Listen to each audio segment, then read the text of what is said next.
It's 2024, you know what that means? WWE 2K14 is almost 11 years old. Feel old yet? Despite its age, WWE 2K14 still remains one of the greatest WWE games of all time, depending on who you ask. There's two types of people: the people that consider WWE 2K14 to be the greatest wrestling game of all time, and then the people that'll say, actually, WWE 2K14 sucks. AEW Fight Forever is the greatest wrestling game of all time. Regardless of your opinion on 2K14 though, whether you think it's good or bad or belongs in the trash with 2K20, you have to admit that 2K14 did a lot of things right. 30 years of WrestleMania, create a story, as well as a damn good roster. So in this video, I wanted to talk about all of those things and really find out what made WWE 2K14 so great. Released in 2013, WWE 2K14 was the final WWE game released under THQ, as during this time they were struggling with their biggest obstacle yet, bankruptcy. While when the games you're known for consist of Finding Nemo the video game and Fairly Odd Parents breaking the rules, you're bound to file for bankruptcy eventually. So before THQ is vanquished to the Shadow Realm, 2K came in like they were Jesus or something and saved 2K14 from being lost forever. Before 2K came along, WWE 2K14 would have just been called WWE 14, continuing the number series of games, as I like to call them, of course being WWE 12 and WWE 13. So because of this, 2K slapped their name on the game, officially making it WWE 2K14. Anyways, now that the backstory's out of the way, what truly made 2K14 so special? Well, the first thing I want to talk about that I believe made 2K14 so special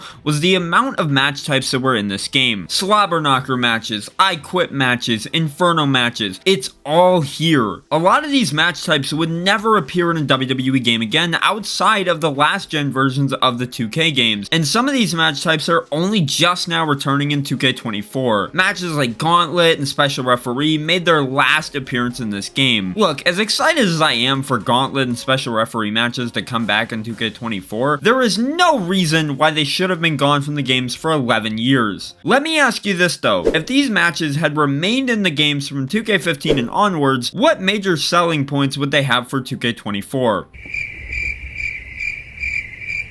Exactly. None. Every match type in 2K14 is an absolute blast to play. Extreme Rules matches are chaotic as always, and hell, if you want, you can even do a fatal 4-way backstage brawl, which none of the later 2K games let you do, besides 2K24 of course, which will have this as an added feature. As for some of the other match types in this game, there's the First Blood match, Iron Man match, all of these matches being pretty fun in their own right. But I think that's enough about the match types. Now it's time to talk about the roster. 2K14's roster is absolutely stacked, with all the legends unlockable from 30 years of WrestleMania, which I'll talk about later, plus all the superstars in the base roster, not even including DLC. What you end up getting is an overall really solid roster. The roster got even better with the DLC because you could play as American Badass Undertaker, Ultimate Warrior, as well as WCW Big Show, which is just awesome. 2K14 didn't stop with just having a stacked roster though, because THQ and Yuke's went all in with this arena selection. Because of 30 years of WrestleMania, we got all 29 WrestleMania arenas,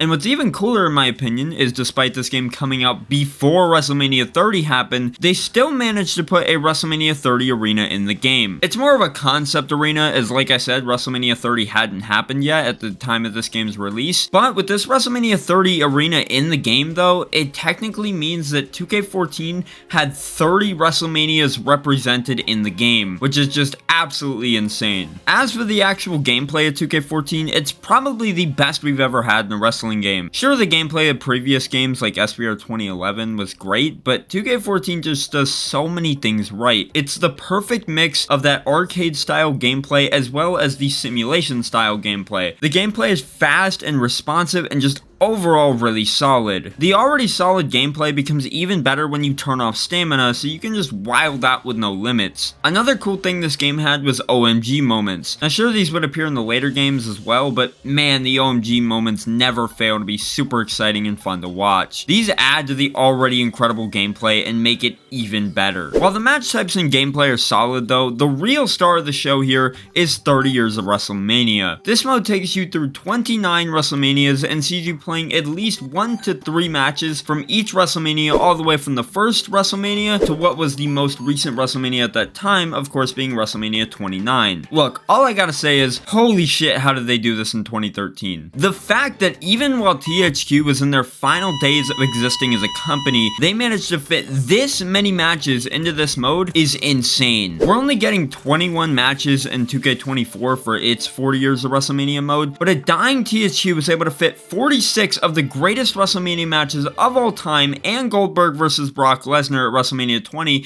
into this game. This mode to this day is really fun to play through. Seeing all these iconic WrestleMania matches recreated with in-game cutscenes is just awesome, and just being able to play through all these matches yourself is always going to be really cool. Once you finish 30 years of WrestleMania though, there's one more game mode. That mode being none other than the Streak.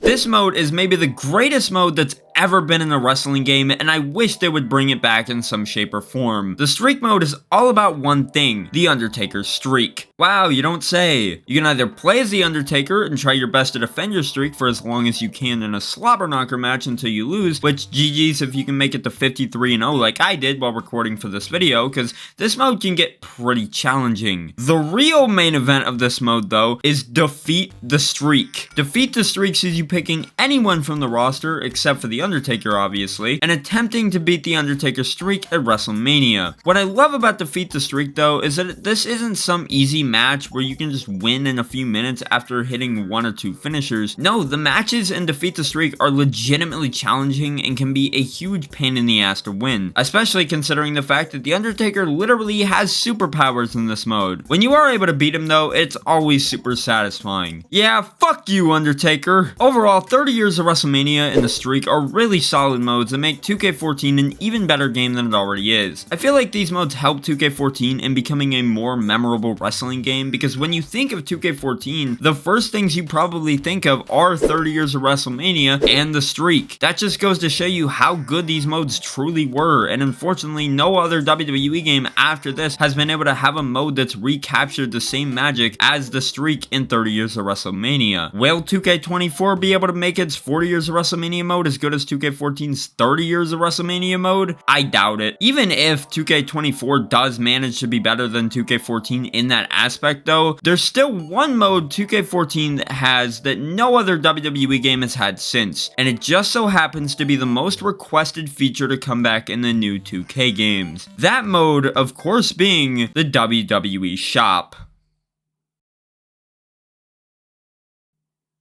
Oh, well then, that means all that's left to talk about is Create a Story. Create a Story is a mode that's loved by just about everyone who's played 2K14 or any of the games before 2K14 that also had the mode. This mode allowed you to make any kind of story you wanted, so while 2K14 didn't have a season mode, you can instead make your own season mode with whatever wacky storylines you can come up with. This is a mode I wish would come back because I never really got to experience Create a Story to its fullest as a kid, as I just didn't really understand it back then. With all that being said, here's to hoping 2K25 has Create a Story. WWE 2K14 was and still is a great wrestling game. The gameplay is absolutely fantastic. Even today in 2024, the match types are really fun to play. 30 years of WrestleMania plus the Streak are great side modes. And what the hell am I saying? Just bring Create a Story back, please. This year marks the 10-year anniversary of what is considered to be one of the worst wrestling games of all time. That game being none other than WWE 2K15. This game had a lot of hype surrounding it, as it was the first WWE game to make the shift to next gen, that being Xbox One and PS4 at the time. A lot of people had high expectations for this game to be the absolute best it could be, but when it came out, besides the graphics, which were pretty good for the time, this game really had nothing else going for it. There were no game modes, and barely any match types to actually play. This was a wrestling game with No match types. The career mode, which was the big new addition for 2K15, was an absolute snooze fest. And not to mention, the game was and still is pretty damn buggy. Just look at this. I mean, like, what the fuck is Brock even sitting on in this clip? That was what the next gen version of this game was like. But what if I told you that the Xbox 360 and PS3 versions of WWE 2K15 were actually better than the PS4 and Xbox One versions? WWE 2K15 on the Xbox 360 and PS3 are what I consider to be the forgotten versions of this game due to everybody hyping up the next gen versions so much. When WWE 2K15 released on PS4 and Xbox One, those versions heavily overshadowed the last gen versions despite the next gen versions being, well, pretty terrible. So in this video, I wanted to go ahead and talk about the Xbox 360 version of WWE 2K15 and see just how good it really was compared to the Xbox One version. Also, shout out to my friend Vanikin for buying me the Xbox One version of WWE 2K15 last year. The link to his channel will be in the description if you guys want to help support him. Anyways, without further ado, onto the actual video. Upon starting the game, you'll realize that just based off the main menu alone, this is just WWE 2K14 all over again. I mean, they aren't even trying to hide it. If I'm gonna be honest, this was probably the best thing they could have done though, as 2K14 was an awesome game. Even back in 2015, I didn't see the issue with this game just being 2K14 all over again with an updated roster. Something else you'll notice in this menu is there's actual game modes to play. You got your 2K Showcase, and you also have another mode which is exclusive to these last gen versions called Who Got NXT. I'll talk a bit more about Who Got NXT later in this video, but for now I want to talk about how this game actually plays. When 2K15 came out on next gen, it got a lot of hate due to how slow the gameplay was. The gameplay of the last gen version of 2K15 though is way better in comparison to the next gen version. This is what 2K15 should have been like on next gen. Now sure, the game doesn't look the prettiest due to it being on the Xbox 360, but if I'm gonna be honest, I'm able to put up with slightly worse graphics because the gameplay is fun, and at least for me, that's what matters the most. 2K15 on next gen, on the other hand, looked great, but had pretty bad gameplay. At the end of the day, if I had to choose which version to play just based off the gameplay alone, I definitely picked the 360 version. Certain superstars though just do not look good at all. Take Roman Reigns for example. If you compare how he looks on the 360 version to how he looks in the Xbox One version, it's a night and day difference. Once you actually play the game, you'll realize that it's not just the menu that was the same as it was in 2K14. The gameplay is also the exact same as it was in 2K14. This game really is just 2K14 with an updated roster. The graphics are the exact same, the gameplay is the exact same, but honestly, the gameplay being the same isn't really an issue. The gameplay is fast, responsive, and because of this, matches don't feel like a chore to play through. Plus, because it's the same as 2K14, which was the same as WWE 13, which was pretty much the same as WWE 12, you still have that freedom you had from all those games when it comes to weapons and stuff. I'm coming for it, boy. I'm coming hard. When I was playing the 360 version for this video, I was having a blast just fucking around in Extreme Rules matches and seeing what wild spots I could try to pull off. Keyword, try. I swear every time I tried to do a cool spot of some sorts, the AI would somehow find a way to get out of it every single time without fail. I also forgot the last time I played this game, I had the difficulty set to Legend, so I was getting my ass kicked pretty hard by the AI. Despite every cool spot I wanted to do getting ruined by the AI, I could at least set up the spots to do them. When I tried to do the same thing in the Xbox One version, I felt extremely limited as to what I could do with weapons. I could only place a table in certain spots. It just wasn't as fun compared to the 360 version.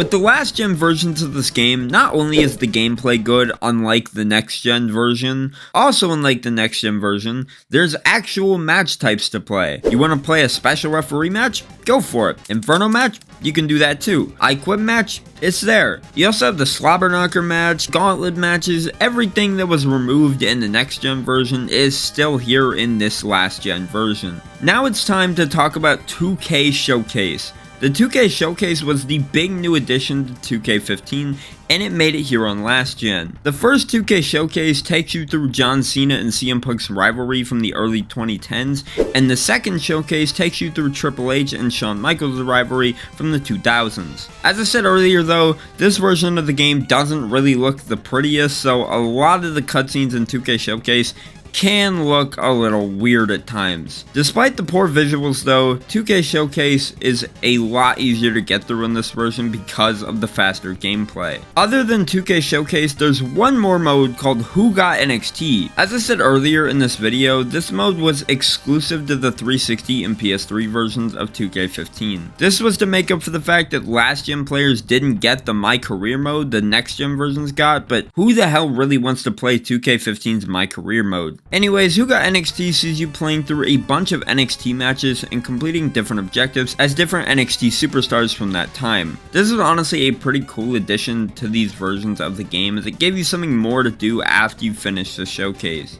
After you finish all the matches in Who Got NXT, you unlock something called Proving Grounds, which sees you taking on none other than Super Cena himself. Proving Grounds is a lot like Defeat the Streak from 2K14, but this time instead of taking on The Undertaker, you're taking on John Cena. This is a normal match too, so you can't rely on weapons or anything like that to make it easier. I will say I do remember this being a lot harder than it was, but when playing it for this video, I ended up beating Cena on Legend difficulty in under 4 minutes. Overall, this game is so much content for honestly what should have been the inferior version of this game at the time. Next gen 2K15 had a lot of hype behind it, only for it to be a complete and utter disappointment on release. The 360 and PS3 versions of this game though really shined as being the superior versions.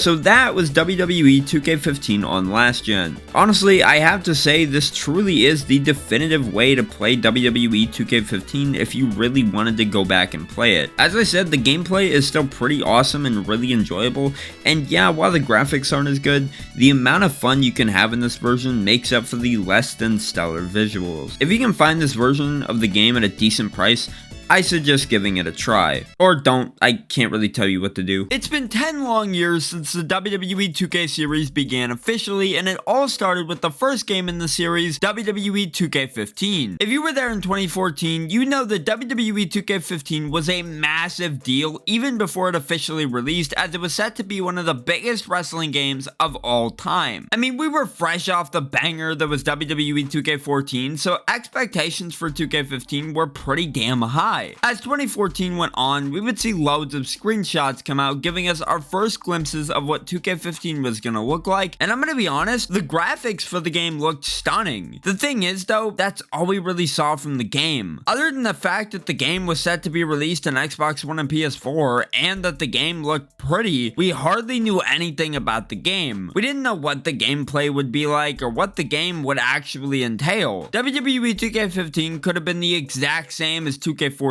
just with better graphics for all we knew. Eventually, WWE 2K15 would release on October 28, 2014, and man, it was bad. Sure, the game still looked great visually, but when it came down to it, it was lacking and failed in a lot of other aspects. The game had no match types whatsoever, the gameplay was slow and clunky, and the big featured mode for this game, which was of course the My Career, was the complete opposite of good. Now, I'm not gonna say the entire game was bad, I mean the roster was okay at least, but again, for this having been the first WWE 2K game that was released on next gen, it was pretty underwhelming. Now that I got all that out of the way though, I think it's time we take a deeper look at WWE 2K15 and find out what made it so bad.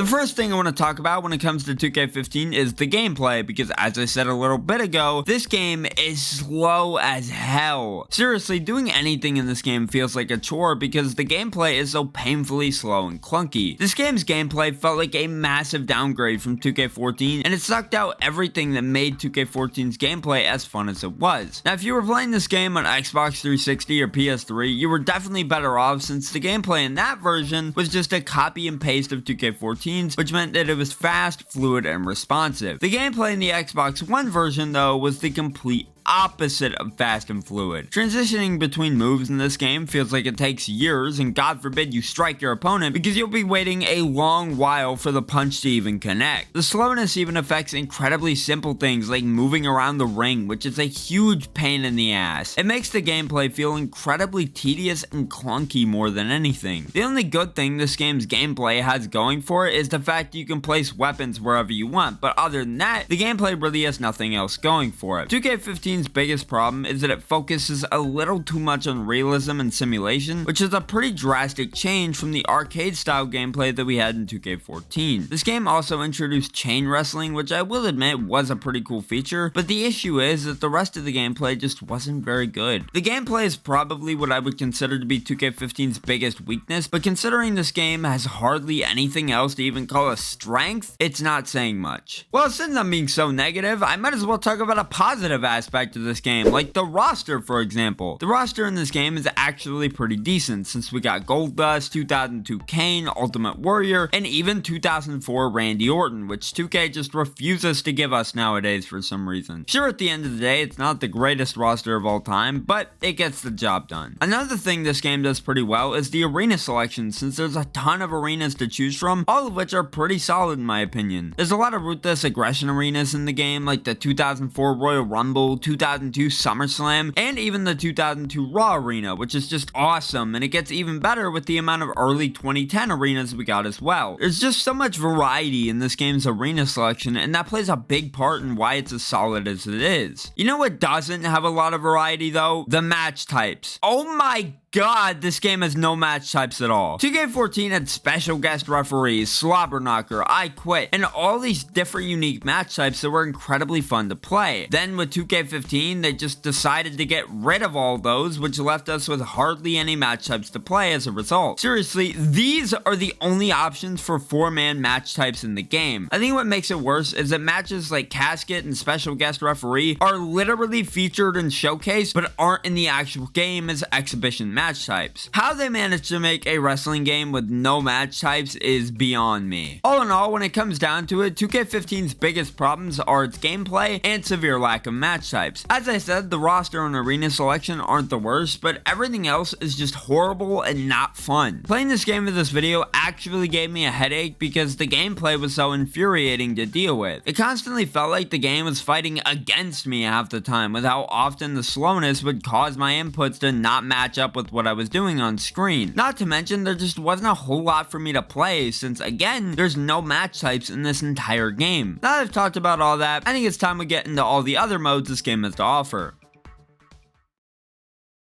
Well, if I'm gonna talk about the modes, I might as well talk about the big mode that this game introduced, which is of course the 2K Showcase. Honestly, the 2K Showcase in this game was actually pretty interesting since there was a total of 2 different showcases you could play through, which added a lot of variety to the mode. And the 2 showcases that were featured were actually pretty good. The first showcase takes you through John Cena's and CM Punk's rivalry from 2011 to 2013, while the second one takes you through the bitter rivalry between Shawn Michaels and Triple H from 2002 to 2004. While the showcase is good at its core, it ends up just suffering from the awful gameplay that I talked about earlier. Doing the objectives in the showcase is a tedious, frustrating mess, and I genuinely got a headache playing through the mode. Outside of that fact though, the showcase is still pretty good, all things considered. As usual, it's cool seeing all these iconic moments from these matches recreated with in-game cutscenes, and being able to play through both of these rivalries is cool as hell. Moving on to the My Career, yeah, it's not very good. Now, I like that there isn't really a linear linear story, but at the end of the day, it's just so boring and uninteresting. You start off in the performance center and then gradually work your way up through the company, but the problem is that the mode just isn't interesting enough to keep me engaged. And speaking of which, universe mode isn't all that interesting either. Universe mode in this game is the definition of lifeless. There's really not much for me to say about it because at the end of the day, it's the same old universe mode we're used to, but worse since they cut down on the amount of cutscenes in the mode. And it lacks a lot of features that even WWE 12 had in its universe mode in 2011. Overall, WWE 2K15's modes for the most part are pretty bad. Yeah, Showcase is good, but as I said, it's bogged down by the terrible gameplay, while universe mode and my career are just straight up not good to begin with. With that though, we might as well wrap things up.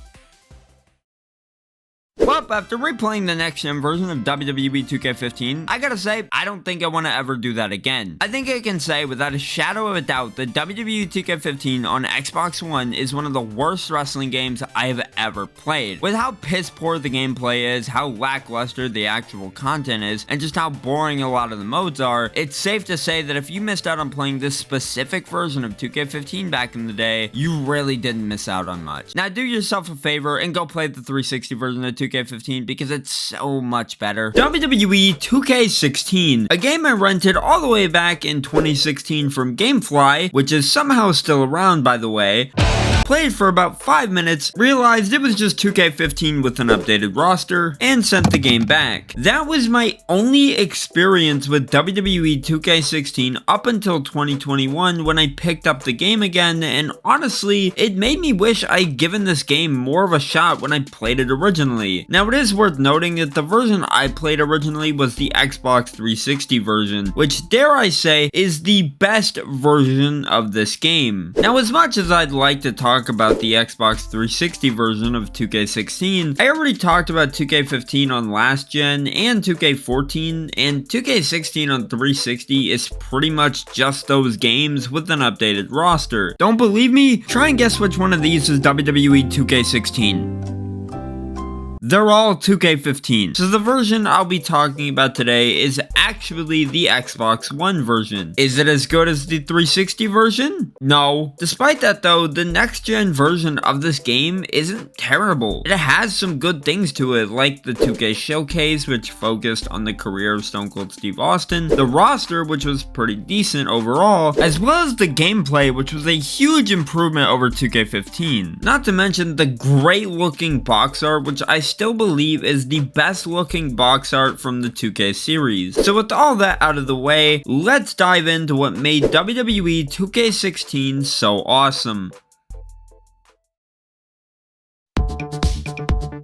WWE 2K16 was released in October of 2015 and was received much better than 2K15 on launch. 2K16 was a step in the right direction for the WWE 2K series, and it seemed like the series had a bright future ahead of it. Even before 2K16 officially launched, the build up to this game's release was so fucking cool. I remember seeing that commercial with Arnold, I'm not even gonna try to pronounce his last name, and just being blown away. That one commercial alone legit had me convinced this was going to be the greatest wrestling game of all time. And because this game was following what many considered to be the worst wrestling game of all time, WWE 2K15, it wasn't going to be that hard for 2K16 to surpass 2K15. Enough about the backstory of this game though, why don't we get into what the actual gameplay of the game is like? Well, I will say, just from the gameplay alone, 2K16 is much better than 2K15. Before 2K17 completely changed up the gameplay formula by adding in a lot of limitations, 2K16 still had a lot of DNA left over from games like WWE 13 and 2K14. The gameplay of 2K16 still felt fast and fluid much like those games did, and while you could tell 2K was still trying to lean towards that slow-paced simulation style style gameplay that they were aiming for with 2K15, I don't think it was as egregious in this game. When I play 2K16, I don't have to worry about moving at a snail's pace when I'm just trying to do a basic ass move, or just doing something like walking around the ring. 2K16 felt like a much needed breath of fresh air in the gameplay department. If you feel the gameplay just isn't fast enough, you still have the option to just turn off stamina if you really want to. And again, because this is pre-2K17, you're able to place tables wherever you want and have 5-star classic Extreme Rules matches with no issues. It's obvious 2K heard the complaints about 2K15 when making 2K16, because almost every issue that plagued 15's gameplay is fixed here, which is great to see. Honestly, if 2K19's gameplay wasn't so good, I would say 2K16's gameplay is the definitive gameplay of the 2K series pre-2K22. It's quick, responsive, and just overall really fun. A lot of the stuff that was good about 2K15's gameplay, such as chain wrestling, even carried over into this game, which is pretty cool. Chain wrestling was just a simple minigame at the end of the day, but it did a great job at adding more depth into matches. I still wish the mechanic would make a return to the games nowadays, but unfortunately, I don't think that'll ever happen. Even the new gameplay features that 2K16 added were pretty good, such as the breakout mechanic, which allowed you to run in on your opponent during their entrance. A lot of these mechanics would end up becoming mainstays throughout the rest of the 2K series. This was also the first WWE game to introduce the reversal limit mechanic, which I've never really been a huge fan of. As much as I dislike the reversal limit mechanic though, I do like the fact that it added a bit of strategy, as you actually had to think about when you wanted to reverse a move. Now when it comes to match types, this game really doesn't have a lot to offer. Don't get me wrong though, the match types that are offered in this game are still really fun to play. As I said earlier, Extreme Rules matches are awesome as always. Hell in a Cell matches are actually good in this game because the cell doesn't restrict your movement like it does in the games that would follow this one, and ladder matches are still just as chaotic as always. Now that I've talked about the gameplay and match types, I want to go ahead and talk about the roster, because for what it was worth, it was pretty good in my opinion. We got a lot of Attitude Era stars because of the Stone Cold Showcase, a pretty good mixture of legends and modern superstars, as well as a lot of NXT stars from that time period like Kevin Owens, Finn Balor, Baron Corbin, as well as many others. As I said, the NXT representation was pretty solid, and I love the Attitude Era stars that were included in the game, such as Ken Shamrock,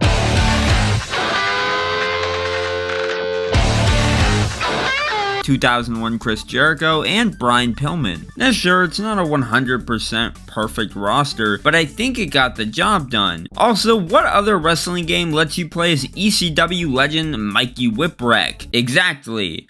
Oh, and Terminator was in there too, but I mean, whatever. The roster being good is one thing though, but what about the arena selection? Well, thankfully, that's also pretty good. 2K16 doesn't have as many arenas as, let's say, WWE 13, but when it comes to the selection of Attitude Era arenas, 2K16 doesn't hold back. You get arenas like WrestleMania 15, 14, 19, 17, ECW November to Remember, and many, many more. Some of these arenas were also featured in WWE 13, but it was great seeing them playable again, this time in a next-gen WWE game with better graphics. Speaking of graphics, let's talk about the visuals, because this is where the game really shines. WWE 2K16 looks pretty damn good. Everything in this game looks really well polished and overall just looks incredible. Every arena, especially the Attitude Era arenas, looks stunning, and the same can be said for the superstars as well. Well, some of them anyways. Look, I'm sorry, but that is not The Rock. I absolutely love the way Demon Finn Balor's entrance looks in this game, and I swear Triple H looks great in every WWE game, but in this game especially, he looks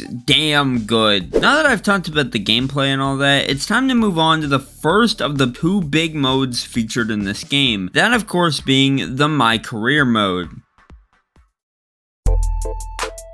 The The My Career mode in 2K16 is just alright. You start off by creating your character before going into your first set of tryout matches in the Performance Center. After that, you get sent to NXT and work your way up to the main roster. Something I really like about this game's My Career mode is you're free to do whatever you want. You're not given any objectives to follow in your matches, so you really feel like you have control over what happens in your career. I don't hate the objective system in the My Career modes of the current games, but coming back to 2K16's My Career, where I can play through each match in the mode without having to worry about completing a bunch of different objectives, is a nice change of pace. The My Career of this game is a hell of a lot better than 2K15's My Career was, and you're sure to get a lot of replay value out of it. Speaking of replay value, let's talk about the second big mode of this game, 2K Showcase.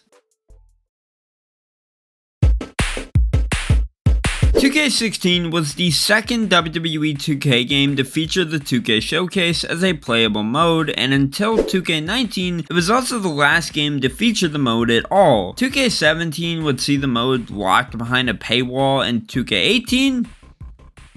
Yeah, it didn't have one. After playing through the Showcase though, it's very obvious why they gave up on Showcase after this, because they knew nothing could top this game's Showcase. 2K16 Showcase is still, in my opinion, one of the best showcases we've ever seen in the 2K games. Being able to play through the career of Stone Cold was and still is just the coolest thing ever. The Showcase begins at the 1996 King of the Ring, where Austin gave his infamous 316 speech, and ends with The Rock versus Austin at WrestleMania 19. Every moment from each match featured in this showcase is recreated with in-game cutscenes, which is always awesome to see. The whole showcase just felt like you were playing through one big documentary focused on Austin's career, and it was actually fun to play, unlike the showcases we have now. Even after you finished the showcase, there were bonus objectives which just added more replay value to the game. Most of the bonus objectives would usually boil down to just having you play as somebody else besides Austin in the showcase matches, which is a really cool way of making the showcase more interesting. All in all, the 2K Showcase in 2K16 is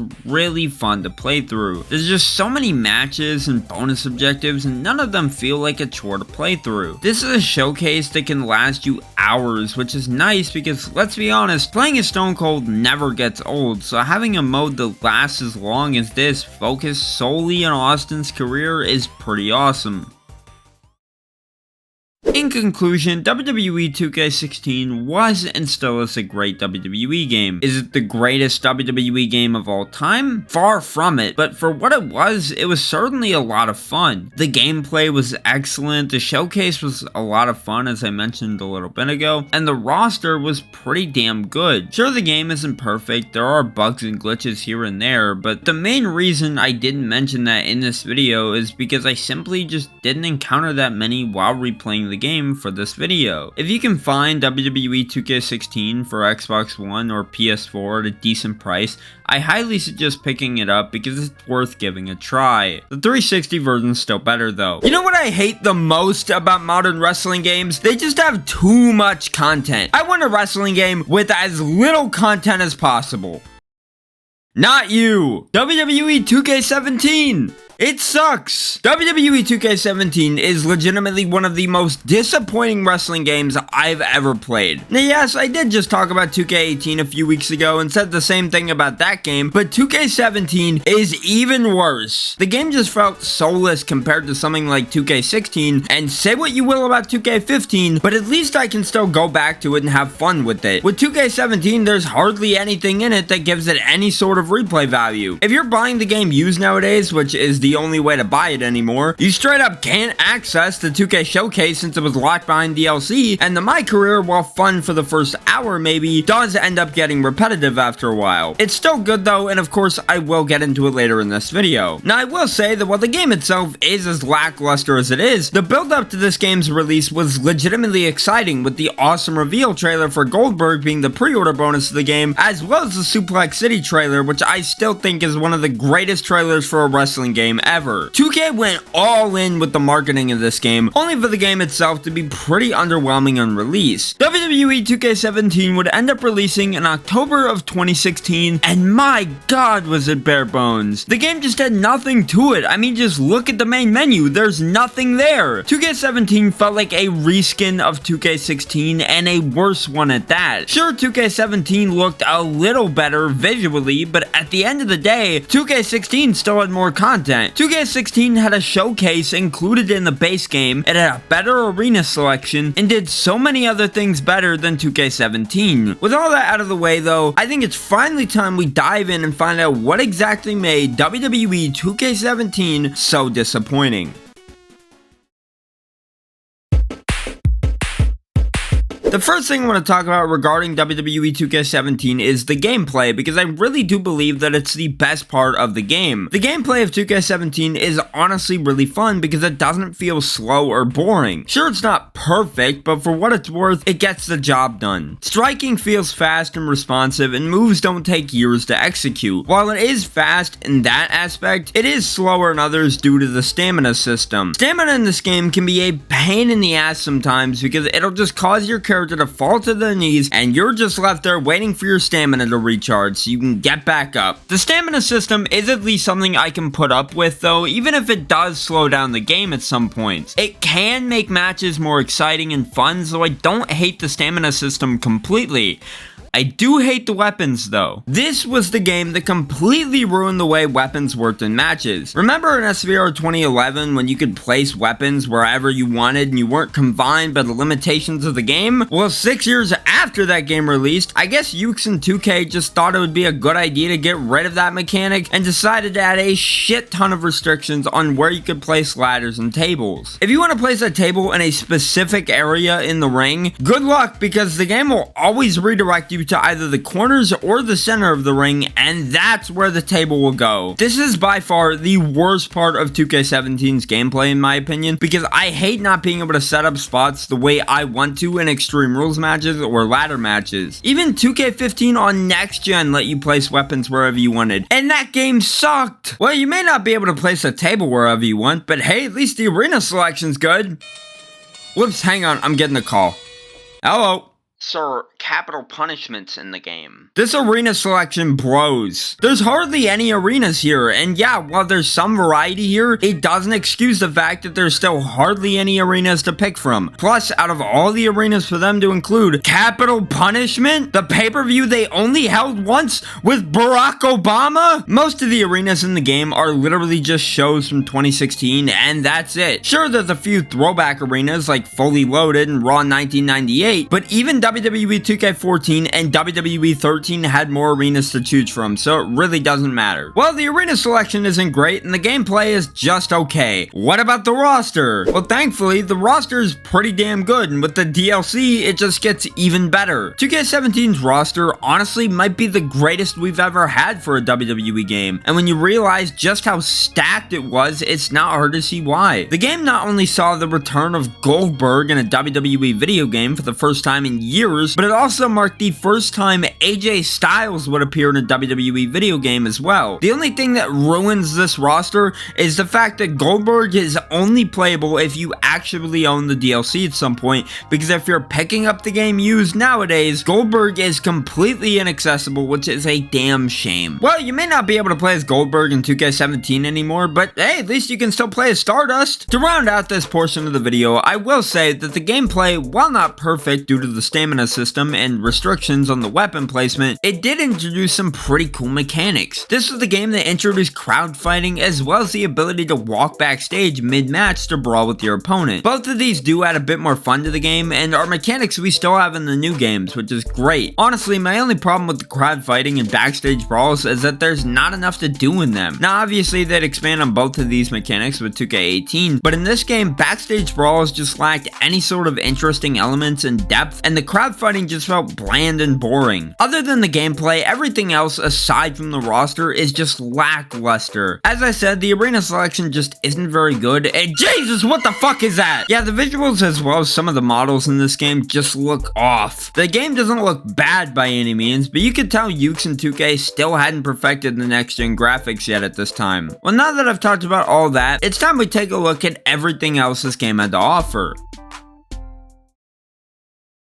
Now when it comes to extra modes, 2K17 is severely underwhelming as there's just nothing here. If you never bought the DLC showcase, your only options for modes are My Career and Universe mode. It really sucks that an entire mode was locked behind DLC that's not even available anymore, but oh well. Honestly though, if you never picked up the showcase DLC, you're not missing out on much. The showcase in this game was centered around the Hall of Fame class of 2016, which consisted of Big Boss Man, Jacqueline, the Fabulous Freebirds, Sting, and The Godfather. This showcase has always been my least favorite, and the only benefit it really has is that you get all those superstars as playable characters. The showcase itself is very short and just isn't very good. You get to play through 1 or 2 matches from each superstar's career, and while the matches are fine, it just feels like the whole showcase was thrown together at the last second so 2K could make a quick buck off of selling it as DLC. I will say, as much as I don't like this showcase, it does at least end with a pretty cool dream match type thing with Papa Shango versus The Godfather. Now that I've talked about the showcase, I think it's time we talk about the My Career, and you know what? It's not bad. It doesn't force you to follow any sort of special objectives, and you're more or less just free to play out your career the way you want to. The My Career in this game is honestly pretty in-depth with rankings for various titles, an option to see where you stand with the authority, and a rivalry system that works really well. When you have a match with a rival, the game will add in various cutscenes to show just how heated the rivalry is. The only downside to this My Career is that there's no voice acting at all, which honestly kinda sucks. The rest of the My Career is really good though, and it's a shame we haven't gotten one as good as this in a while because I honestly really enjoyed the My Career in this game. The last mode in this game is of course Universe mode, and if you've been with the channel for a while, you know I'm not a big Universe mode guy, and the Universe mode in this game just isn't all that. Now this game did introduce the promo system into Universe mode, which on paper is a cool mechanic that could have worked well, but there's a reason we don't see promos anymore in the newer games. The promos in this game were just not very good, and it all falls on the writing. I swear, not a single line of dialogue written for the promos in this game are any good, and it sucks because, as I said, promos could have been cool, but instead they ended up fumbling them pretty hard. Other than that, I mean, this is just the same Universe mode we've known for years, so the amount of enjoyment you'll get from this Universe mode really just depends on how big of a fan you are of the mode.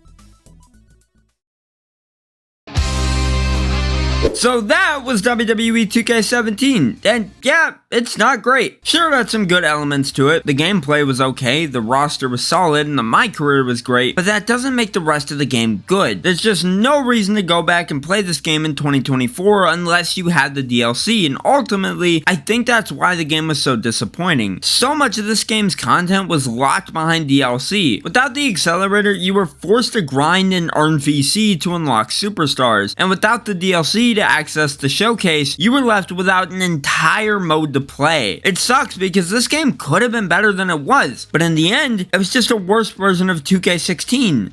So why don't you just play 2K16 instead? In 2014, 2K released WWE 2K15, which is still by far the most bare bones wrestling game I've ever seen. The game had absolutely nothing in terms of modes, match types, or creation options. As the years went on though, and as we got more games like 2K16 and 2K17, things were starting to look up. Then we got 2K18. WWE 2K18 is legitimately the most disappointing wrestling game I've ever played. It's like they learned absolutely nothing from the disaster that was 2K15 and repeated their exact same mistakes. Half the content that was featured in 2K16 and 2K17 is gone here. Showcase? What the hell's a showcase? Here, have a QR code for WWE Supercard. Ironically, Supercard actually has more content than this game, which is honestly just kinda sad. 2K18's main modes consisted of Play, which is just your regular exhibition matches, My Player, which is just the career mode, and Universe mode. That's it!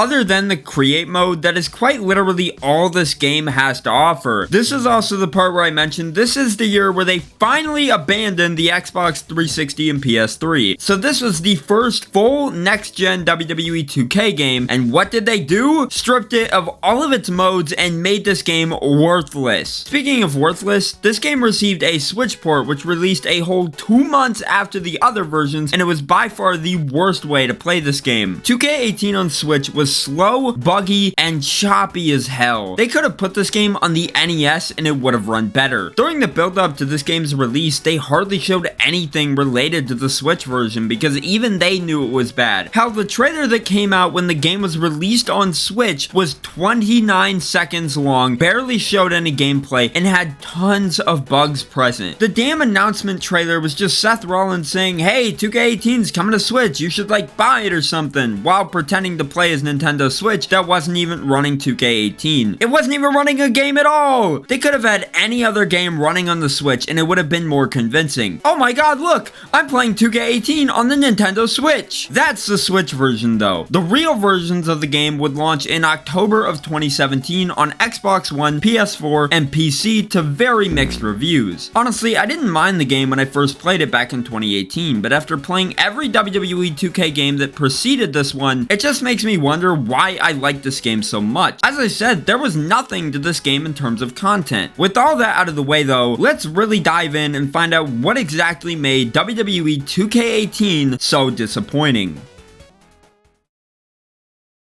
The gameplay of WWE 2K18 is honestly pretty good for the most part. This is by far the game's biggest strong point because, as I'll explain later in the video, this game only has about 1 or 2 other strong suits while it fails in literally everything else. As you'll also see though, this game's gameplay isn't all perfect, hence why I said it was good for the most part. 2K18's gameplay at its core is pretty much the same as 2K17's. As you all know by now, I love my wrestling games to be fast-paced and fun, and thankfully 2K18 delivers on that. It doesn't feel ungodly slow to control, but obviously it's still not as fast as some of the games that came before it, like 2K14. While the core gameplay is quick and fun, it lacks the freedom of the older games when it comes to weapon placement. 2K17 is the game that introduced the terrible strict weapon placement system, and they just had to bring it back for this game as well. There is nothing I hate more than trying to place a ladder or a table in a certain spot, only to be told by the game that I can't do that and that I have to put it in a more specific spot instead. It makes ladder matches and TLC matches 1,000 times more boring and less fun because you're basically told to play the matches the way the game wants you to. I'm sorry, but when I play a TLC match, I want to be able to wild out and do whatever the hell I want, not fight with the game over where I want to place a goddamn table. Now, I will say that this game did actually have some good mechanics in its gameplay, like being able to fight in the crowd and falls count anywhere matches.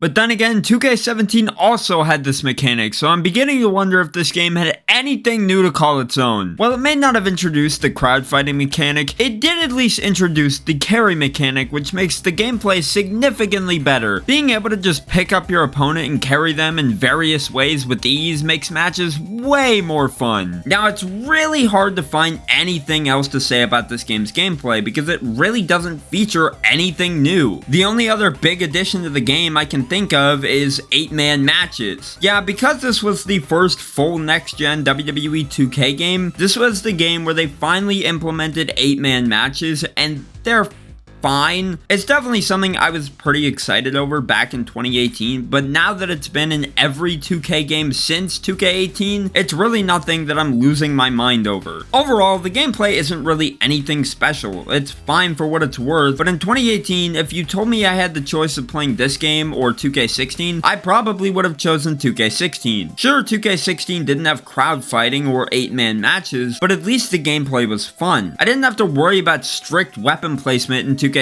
and could do whatever the hell I wanted. 2K18 just feels super underwhelming in certain aspects when it comes to its gameplay. While the gameplay is underwhelming, the roster is at least pretty good, but it's essentially just the same as 2K17, so much like everything else in this game, it's not anything I'm really clamoring over. Something I am clamoring over though is this game's graphics. Visually, this game looks pretty damn good. This is a huge step forward compared to 2K17's visuals, and considering they didn't have to worry about about developing a 360 and PS3 port this time around, it's easy to see why 2K18 was the game where they finally went all in with making the graphics as good as possible. Some of the models though are pretty rough looking, as is the case with a lot of these games that came before 2K22. Edge especially just does not look good at all. Other than that, the game's visuals are pretty solid. I absolutely love the way the titles look in this game with the new lighting system that was implemented here. The updated lighting even improves the look of arenas as well, which is pretty awesome. Arenas like WrestleMania 33 and WrestleMania 32 look stunning, which makes playing on the arenas a blast. Honestly though, that's really about it for the gameplay and visuals. This game is so bare bones that trying to find anything to say about it was pretty difficult. Don't worry though, because we still have loads more to talk about, like Showcase.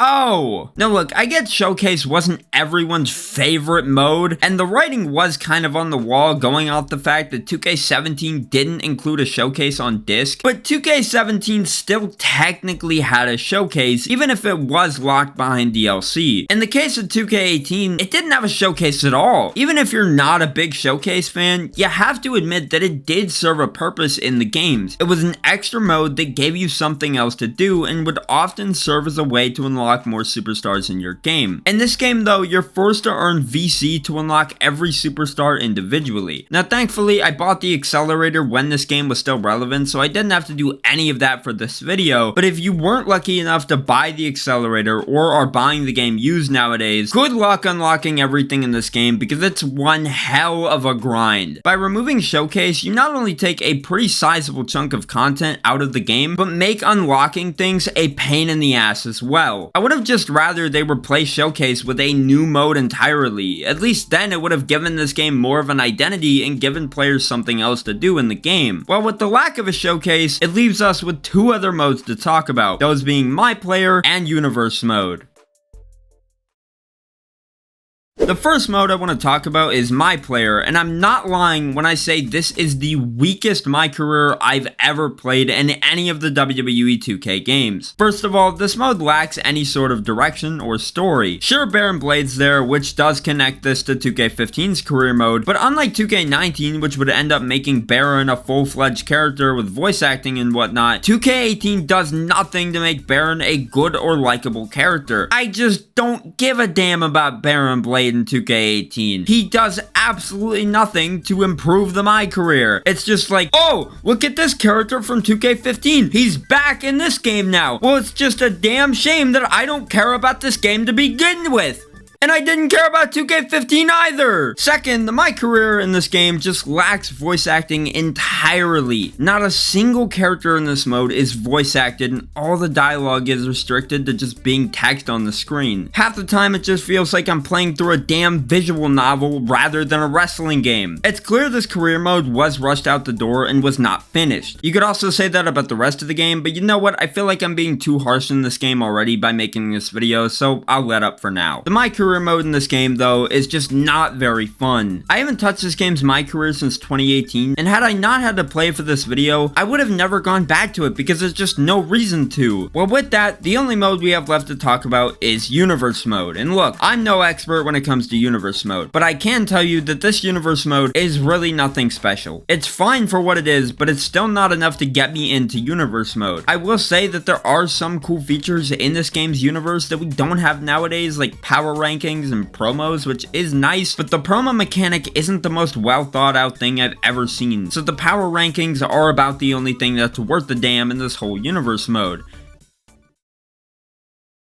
Well, with that though, I feel I've covered just about everything 2K18 has to offer. What else is there to talk about? The soundtrack is pretty good. I mean, it's got Kanye, NWA, and even Disturbed, which is pretty awesome. Other than that though, I mean, this game literally has nothing else. The creation is fine enough, I guess, but again, that's about the only thing I can say about everything in the game. It's all fine, but it's just not enough to make this game worth a damn. I mean, when the previous games had more content and you realize they were struggling to say anything about this game on the back of the box, I think it becomes obvious that this game had absolutely nothing going for it. The main menu was honestly the best part of this game for me, as it would not only change between Raw, SmackDown, and NXT superstars every time you started up the game, but the colors would change to reflect whatever brand was represented, which I thought was neat. As disappointing as 2K18 was, at least they threw in that supercard code as a bonus.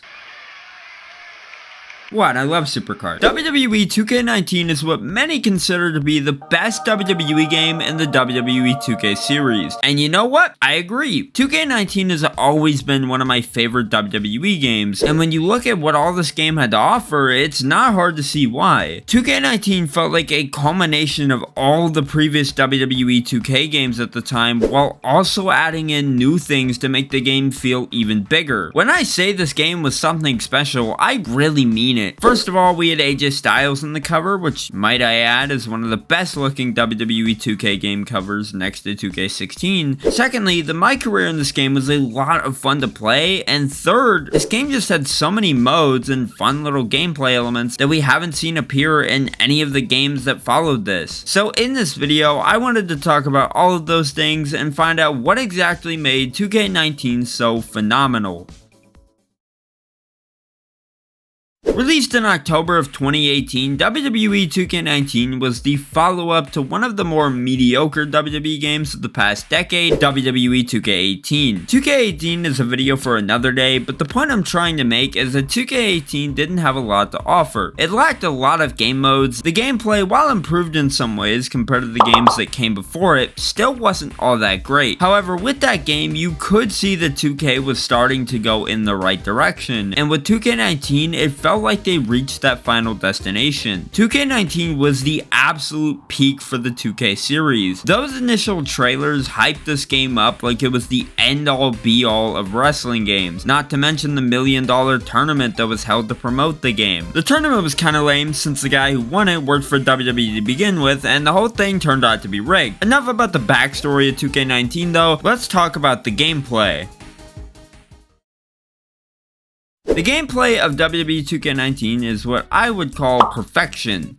Okay, maybe that's slightly over-exaggerated. Obviously, it's not 100% perfect. There are issues here and there, but they're not anything that I would say gets in the way of the fun you can have playing this game. The big thing I love about 2K19's gameplay is just how fast and fluid it feels. When you play this game, you never have to worry about any form of slowdown because matches always keep moving. This was the game where 2K finally realized that not everyone is a fan of the simulation-based gameplay from 2K15 through 18, and because of that, for 2K19, they actually switched up the gameplay formula. This game still has simulation elements to it, like stamina, the Hell in a Cell restricting your movement, and the fact that you can only place weapons in certain spots, but everything else is more so similar to the arcade-style gameplay that we were used to from games like 2K14. This game really just said fuck it and let you do whatever the hell you wanted. If you wanted to superplex your opponent onto a set of ladders in the ring, nothing is stopping you from doing so. Just look at what I did to Seth Rollins in this match. I mean, I was genuinely convinced that Seth had fucking died. Outside of some of the awesome things this game let you do, the actual wrestling part of the game is really fun as well. Every move feels smooth, and the striking is nice and quick, which greatly improves the pace of matches. The chain wrestling minigame also makes an appearance here, but it feels much faster and more streamlined in this game compared to how it felt in 2K16 or any of the other games that featured it. I still stand by what I said in my 2K16 video though when I said chain wrestling is a great mechanic. It keeps matches moving and adds something for you to do in between each big moment of a match. Now, while there are some limitations in the gameplay, as I mentioned with weapons for example, there's still just enough freedom for you to do things like putting your opponent through a flaming table as well as doing crazy dives off a ladder. This game also gave you the ability to brawl around the arena, which includes the ability to go backstage in the middle of a match, which is a really awesome feature. Speaking of backstage, the backstage brawls in this game are on another level. When you're backstage, there's so many interactive elements for you to play with. A forklift, a production truck, a fucking fire extinguisher. Nothing feels like it's off limits. Hell, you can even go to catering and just start chucking shit off the tables. Of course, Extreme Rules matches are still a lot of fun, and in this game, they're probably the best they've ever been. weapons in this game hit like a fucking truck. When you hit someone with a chair, you can really feel the impact of it, which makes it all the more devastating. Now, something I really thought improved the gameplay of 2K19 a lot was the payback system. Essentially, paybacks were just little perks you could add to whatever superstar you wanted to play as. Some of the paybacks included Poison Mist, which let you spray a mist at your opponent during the match, Blackout, which let you appear behind your opponent, and even one that instantly gives you a finisher. The paybacks are obviously still around in the new games like 2K24, but back then, paybacks were a pretty big deal since they were brand new. Paybacks were just yet another reason 2K19's gameplay was as fun as it was, and I'm glad 2K kept them around for the later games. That's not all though, because there's one more thing 2K19 had that made the game even better.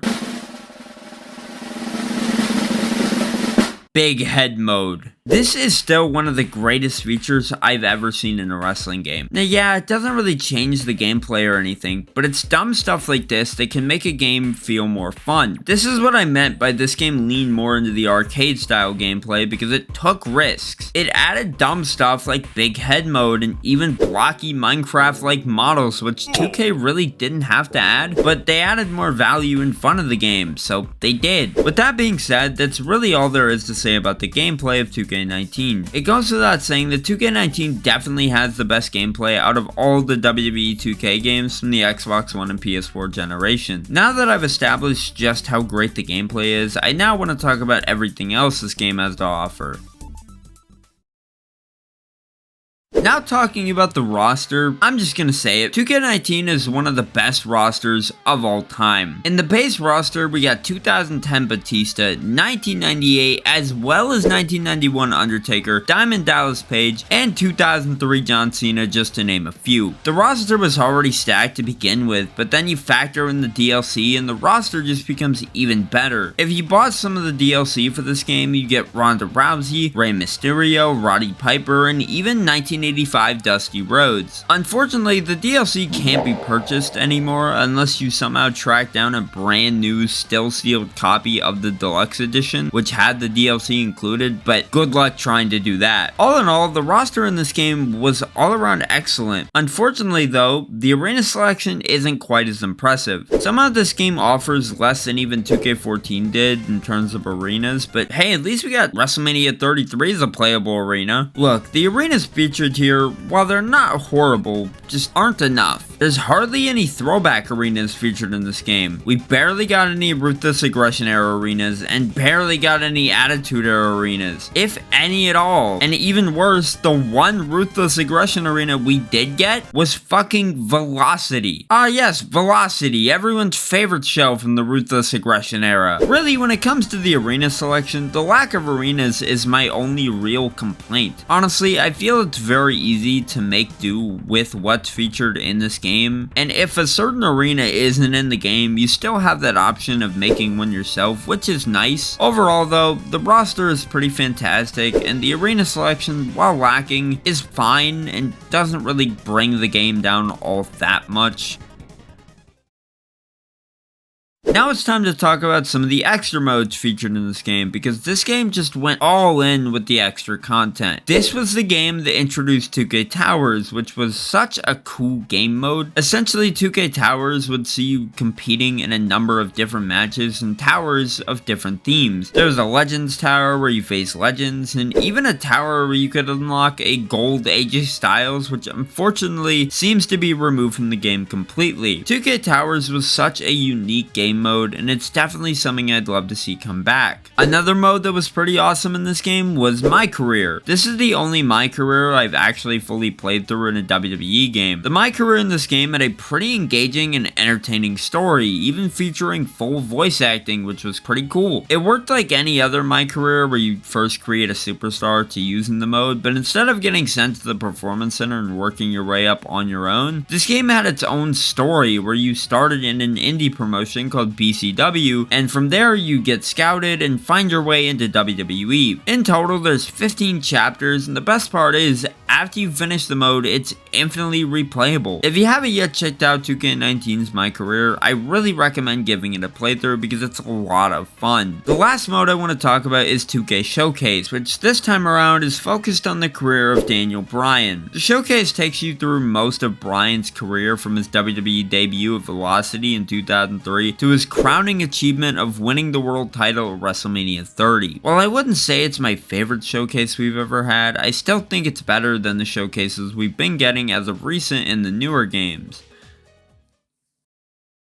All in all, WWE 2K19 is truly a phenomenal wrestling game. While I covered 99% of the great things that this game had going for it, I still left some things out which speaks volumes about how much content this game had. Some of those things include the fact that you can play as a zombie Triple H, and that this game introduced the ability for you to create your own custom Money in the Bank briefcase. Now unfortunately, 2K19 has been delisted from all digital stores, which sucks, but if you can find a physical copy of the game, I highly suggest picking it up because even in 2024, this game is still a must play. Also, 2K19 is 6 years old now. Fuck, I'm getting old. The WWE 2K series was full of ups and downs. Of course, it officially started with 2K15, which was universally hated upon its release in 2014. But after that, I wouldn't say any of the games that followed it were bad or anything like that. Worst case scenario, we'd get a game like 2K18, which was just disappointing at best, but nothing that would cause the death of the series as a whole, forcing 2K to start all over again. Fuck. Only 2K could drop one of the greatest WWE games of all time with 2K19 in 2018, then 1 year later drop one of the worst wrestling games we've ever seen. Now there was a lot that went on behind the scenes that led to 2K20's disastrous release in 2019. Yuke's, the longtime developers of the WWE games going as far back as the year 2000, would primarily work with publisher THQ up until 2013 when THQ decided they wanted to try out everyone's favorite pastime, going bankrupt. So after THQ went defunct in 2013, Yuke's would end up working with 2K as they had just taken over as the publisher for the WWE games. So for the next 5 years, Yuke's and 2K would work together on the WWE 2K series of games until Yuke's just couldn't do it anymore. Turns out Yuke's was pretty frustrated with the way 2K was handling the series and would end up leaving in 2019. In August of 2019, 2K announced Visual Concepts would be the new developers of the WWE 2K series going forward, and that same month we get an all-new trailer for 2K20.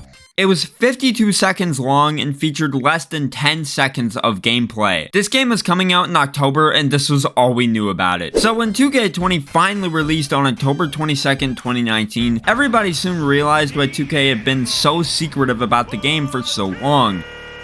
The launch of WWE 2K20 was an absolute disaster. From game-breaking bugs to one of the worst career modes I've ever seen in a wrestling game, WWE 2K20 was just not the wrestling game everyone wanted. In fact, 2K20 was so bad that 2K was pretty much forced to keep the servers up for 2K19 as even they knew nobody wanted to play 2K20. Now, I was one of the lucky ones who skipped out on 2K20 at launch and stuck with 2K19 up until the release of 2K22. So with that, I think it's time I finally give 2K20 a try and find out what exactly made it so bad.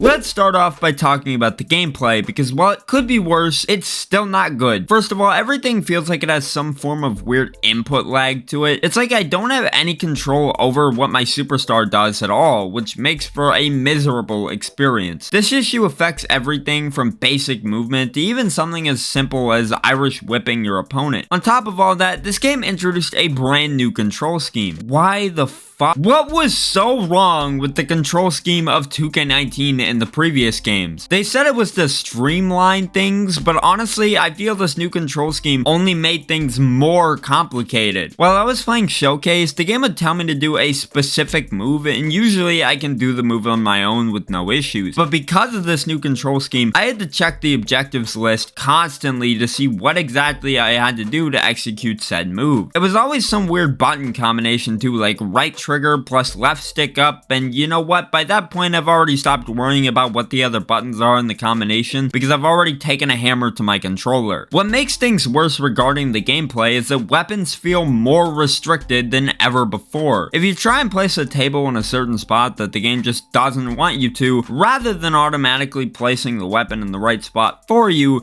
the game just does absolutely nothing. Now, we can't talk about the gameplay without mentioning the fact that this game used to be a buggy mess on release. Now, the only reason I say used to is because most of the game-breaking bugs have since been patched. Not to say this game is a flawless masterpiece now, because there's still bugs here and there, specifically with hair, because Jesus Christ, visual concepts and proper hair physics do not work together. The AI in this game still seems to be pretty broken, even 5 years after the game came out, as during my playthrough of the showcase, Charlotte would end up walking around in circles for no goddamn reason and just would not stop. The only other bug I can think of that I encountered was when I somehow glitched through the Hell in a Cell. This is one of those bugs that actually breaks the game because the match just could not continue. This game at launch was broken as hell and would end up absolutely ruining the game's reputation for the rest of its lifespan. There was even a Y2K bug that prevented you from playing the game when the year changed from 2019 to 2020. Obviously, this was patched pretty quickly, but for many, this was the final straw. Something I noticed about the gameplay as well is that it feels like a pretty significant step backwards from 2K19 in terms of the speed of the action. It actually feels like a repeat of 2K15 on next gen because my god, everything in this game was so damn slow. It feels like it takes years for strikes to connect, and when you get knocked out, good luck getting back up. Not only is the gameplay slow just in general, but this game lags like hell. Keep in mind, I'm playing this on a Series X, so it should have no issues trying to run this game. We're not even halfway through with this retrospective yet, and I already just wish I was playing 2K19 again. I mean, would you guys really be opposed to a part 2 for the 2K19 video? Because I do, dear god, anything but play 2K20 right now. Alright, enough about the gameplay because I think I've established that this game plays like ass. It's sluggish, slow,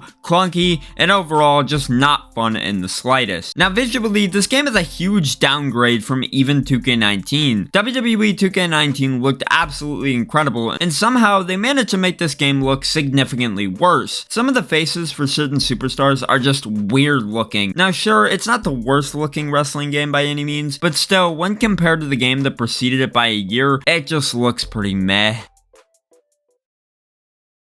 Well, I need a break from the god-awful gameplay, and the visuals are giving me a headache just from looking at them, so why don't we talk about the roster? Honestly, the roster is pretty much the same as 2K19's. What else do you want me to say? I mean, most all the DLC superstars from 2K19 like Roddy Piper and Bobby Lashley were added to the base roster. Of course, all the notable stars from 2018 were included in the base roster as well, with guys like Shinsuke Nakamura, AJ Styles, and Kevin Owens, just to name a few. Again though, when compared to 2K19, the roster just falls short. 2K19 had 252 superstars in its roster, whereas 2K20 only had 238. That's a pretty significant step back for the roster, and because of that, 2K20's roster just doesn't have a lot going for it. As for match types, the same ones from 2K19 are here, but there is one new match type called Brawls, which I will say is pretty cool at first because of the unique arenas like the Boiler Room for example, but once that coolness wears off and you realize that it's just another version of a backstage brawl, it can get pretty boring very quickly. Now the arena selection is pretty dull in my opinion. Half the arenas are duplicates, like for example you have 2019 Monday Night Raw and 2017 Monday Night Raw, Hell in a Cell 2019 and Hell in a Cell 2016. Look, I'm perfectly fine with a little variety here and there, but I at least want enough unique arenas to outweigh the duplicates. Not only that, but these arenas just aren't all that interesting or appealing to me.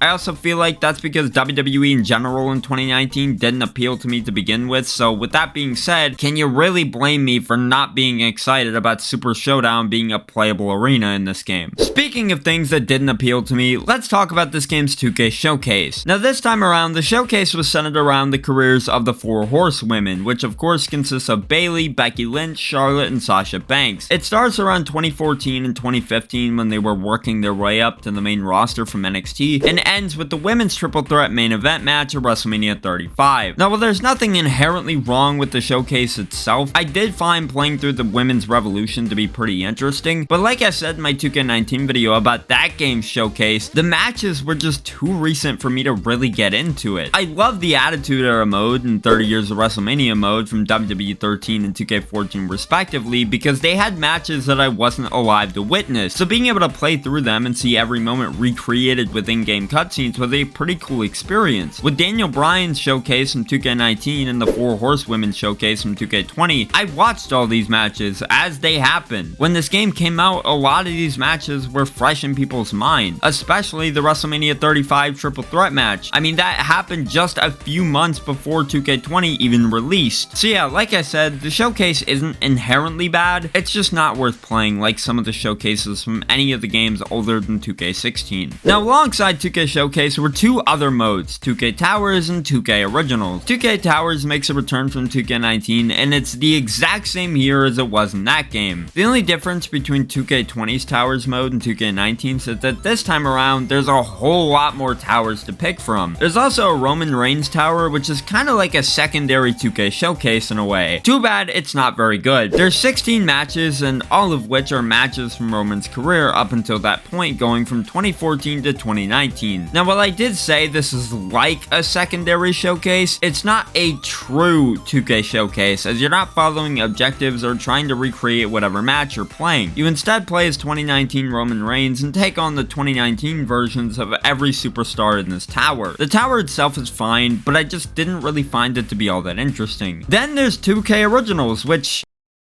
well, fuck. So because 2K Originals was DLC, I can't play it since the DLC isn't available anymore. It really sucks too, because 2K Originals had a lot of cool content locked behind it, like the Bump in the Night DLC, which featured The Fiend as a playable character. Well, I guess with that, it's time to move on to something I can play. My Player. This game's My Career sucks. Now, don't get me wrong, this My Career had potential. A full My Career where the male and female stories were interconnected could have been awesome, but they just had to ruin it with god-awful writing and a horrible story. With this game's limited development time, it's clear they didn't have enough time to write a proper story, so they just came up with this and rushed it out the door. I would explain the story, but there's no possible way for me to explain it and have it genuinely sound interesting, because this story is anything but interesting. The only thing I can tell you is do yourself a favor and skip this game's My Career. Just go play 2K19's instead. It's way better. All in all, WWE 2K20 was and still is pretty bad. Yeah, well, it's not as broken as it used to be. It doesn't excuse the fact that this game just doesn't really have anything going for it. When an entire mode is locked behind a DLC you can't get anymore, the roster is smaller than the game that came before it, not to mention the fact that there is still bugs that will ruin the gameplay experience, it just ends up losing its value after a while. Not that this game had any value to begin with, but you get what I mean. If you can find WWE 2K20 for cheap, that's the only time I'd say it's worth picking this game up. Otherwise, it is just not worth playing in 2024. Honestly, just play 2K19 instead. Or you could play Elder Scrolls Online, because why the hell not? It's way better than 2K20. I think it goes without saying that WWE 2K20 was one of the worst WWE games ever made. The game was so bad to the point that it single-handedly killed the WWE 2K series as we once knew it. After the disastrous launch of 2K20, it was announced that 2K21 wouldn't be happening, and it left me, as well as many others, wondering what the hell was 2K gonna do in 2020? Without a 2K21, it looked like we just wouldn't be getting a WWE game in 2020, which would have been the first time a WWE video game had skipped a yearly release in ages. This is 2K we're talking about though, so of course they weren't just gonna go without releasing a game that year. WWE games are an easy moneymaker for them. They could put out anything, and as long as it has the WWE branding on it, it'll make them money.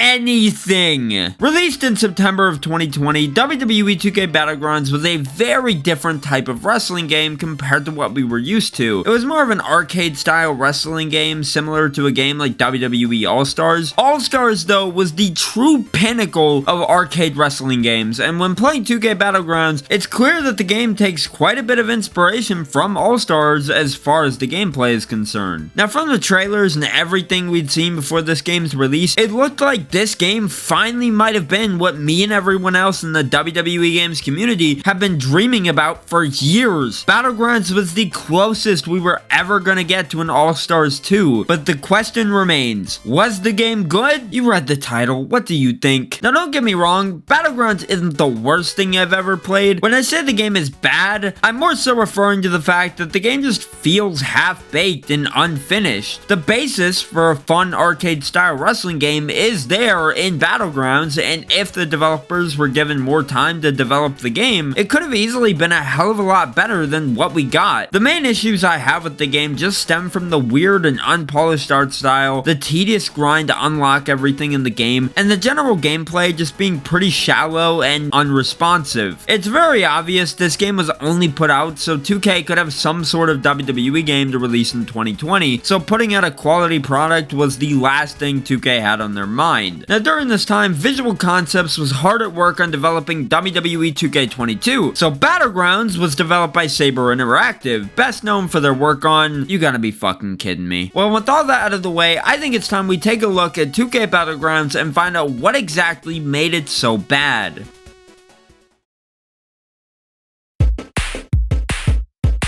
The gameplay of 2K Battlegrounds is honestly pretty underwhelming. On the surface, the gameplay in Battlegrounds looks very similar to WWE All-Stars, which would surely mean that it's just as fun as All-Stars, right? Unfortunately, it's quite the opposite, as unlike All-Stars, where the gameplay is actually engaging and fun, Battlegrounds gameplay just ends up feeling pretty lackluster in comparison. There's just not much to it at all, and I think the main problem is that every wrestler feels the exact same. 2K Battlegrounds tried to replicate the class system from All-Stars and put each group of superstars into their own unique category. There's 5 classes in total, consisting of Brawler, Powerhouse, High Flyer, Technician, and the All-Rounder. All the classes have their own unique combos and special moves, but when you realize that all the superstars just have the same moveset aside from their signature moves, the class system really means nothing. Every Powerhouse will play the exact same. Every Technician will play the exact same. It doesn't matter who you play as, every superstar will just play the exact same as one another. Now, as far as the core gameplay goes, the striking just feels pretty unresponsive, as there's always these brief pauses in between each attack for some odd reason, and the combos are basic as hell. Remember in WWE All-Stars when you could knock your opponent in the air and wail on them to hit a satisfying combo? The game let you knock your opponent all over the place, and from there you'd be able to pull off some pretty cool combos. Yeah, Battlegrounds doesn't have any of that. Instead, the combos are incredibly basic and knock your opponent to the ground every single time. There's no way to string together combos whatsoever, and for a fighting game like this, that's just pretty fucking pathetic. Occasionally you'll be prompted to hit a specific button to reverse a move, but it's really not that engaging. It requires no skill whatsoever because all you have to do is press the correct button and bam, the move is reversed. It's nowhere near as good as All-Stars reversal system, which actually required skill with its timing-based reversal system. Reversals should be harder to do, so when you actually pull one off, it feels rewarding. When I press A because the game told me to press A, I don't feel like I actually accomplished anything. The only thing that legitimately requires any sort of skill in this game is parrying, but half the time I hardly even needed it. I think that's the main problem with Battlegrounds, is that it loses all the charm that All-Stars had. Even the entrances in Battlegrounds just feel extremely generic and soulless. The superstars drop in from crates and do their entrance motion while looking like they don't want to be there. Well, if I was in 2K Battlegrounds, I wouldn't want to be there either. Now, one thing this game has that All-Stars didn't have is power-ups, and these are the worst excuse for power-ups I've ever seen.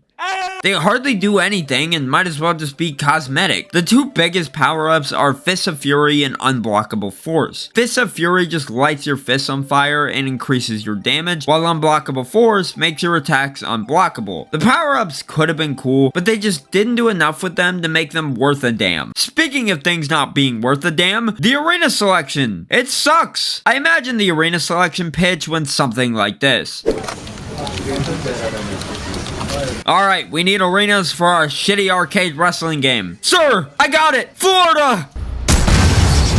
This is a WWE game that hardly utilizes any any of the actual WWE arenas. All of the arenas in the game are just generic arenas based off of real world places like New York, Florida, and Detroit. The arenas look fine, I mean there's nothing wrong with them. Some of them even have interactive elements to them which can make them fun to play on. The main issue I have with the arena selection though is that the generic arenas take up way too much space in the game. Outside of the generic arenas, there's only 2 official WWE arenas playable, which is just insane. Now SmackDown, SummerSlam, and other WWE arenas are available in Create an Arena, but you can only make 3 arenas, so you have to choose wisely as to which WWE arenas you want to create, or just delete ones you're not using anymore. It's a shame we didn't get more actual WWE arenas in the game because the WrestleMania and Raw arenas look fantastic. Well, the arena selection isn't great, so surely the roster has to be better, right? And yeah, the roster is pretty good in this game. There's over 140 superstars to choose from, and some even have alternate attires you can pick from. Some of the superstars in this game were people that had never even appeared in the 2K games by this point, which is pretty awesome to see. Guys like Doink the Clown, the Boogeyman, and Yokozuna all made their WWE 2K debuts here. Yes, Yokozuna was in 2K14, but as I've said many times before, that was a THQ game, not a 2K game, so it doesn't count. As good as the roster is, it does come with a catch as each superstar is locked behind a pretty significant paywall. Either pay $15 for the DLC, which unlocks all the superstars in the game, or grind for hours and hours to unlock them without paying a single penny. Now I know what you're thinking. Well, Shadow, I'll just pay the $15 and unlock everything. Wrong! If you go out of your way to buy the DLC nowadays, you'll be pretty disappointed to find out that it just doesn't work. Thankfully, it seems like not every platform is affected since the DLC worked just fine on the Switch version when I bought it over there. The Steam version though seems to be where the DLC just doesn't work for some reason, so if you're playing on PC, do not buy the Ultimate Brawlers Pass for 2K Battlegrounds. Matter of fact, don't buy this game at all. Well, now that I've successfully wasted $14.99 on a broken DLC, let's take a look at the match types. Now, as I've said in the past for games like Fire Pro Wrestling and WWE All-Stars, I don't expect much for match types when it comes to these types of wrestling games. They don't need a whole variety of match types to be fun, just as long as the match types that are on offer are fun in of themselves. That being said, the match types in Battlegrounds are pretty terrible. Normal matches are about as bare bones as you can get. Other than that, there's the steel cage match, which is just fucking stupid. The steel cage match has never been one of my favorite match types in WWE games, but this game just completely butchers it by adding in money as something you have to collect to win. Rather than the sole focus just being on escaping, you first have to collect a specific amount of money and then you're given the opportunity to escape. Escaping in this game isn't even hard, as all you have to do is climb to the top of the cage, hold whatever button it tells you to hold, and bam, you're out. I think the way All-Stars handled steel cage matches was way better, as every time you tried to escape, you had to do some sort of minigame to work your way up the cage. I'm sure there's someone out there who enjoys this money mechanic, but personally, I'm just not a very big fan of it. Now, the most fun match type in the game is by far the Royal Rumble, since it's constantly moving and actually feels pretty enjoyable to play. Although after you've played one Royal Rumble in this game, you've pretty much experienced all the match type has to offer. The last notable match type is Gauntlet, and I mean, it's a gauntlet match, alright? Other than that, there's the Battleground Challenge, which just sees you picking one of your custom superstars and grinding through 165 challenges, which is pretty damn tedious. King of the Battleground, which is literally just King of the Hill, and the worst part is that it's online only, so when the servers inevitably shut down for this game, the mode will be completely inaccessible, which honestly kind of sucks because it can be pretty fun. Now, you may be wondering why I haven't showed you any gameplay of King of the Battleground yet, and that's because nobody plays this game anymore. Here, you want to see gameplay? There. That's King of the Battlegrounds in 2024 for you. The only other notable match type is the Tournaments mode, which... you know, something tells me this game's unfinished. Well, since I've talked about all that, I think it's time we move on to the final mode this game has on offer, the Campaign. And believe it or not, it's not good.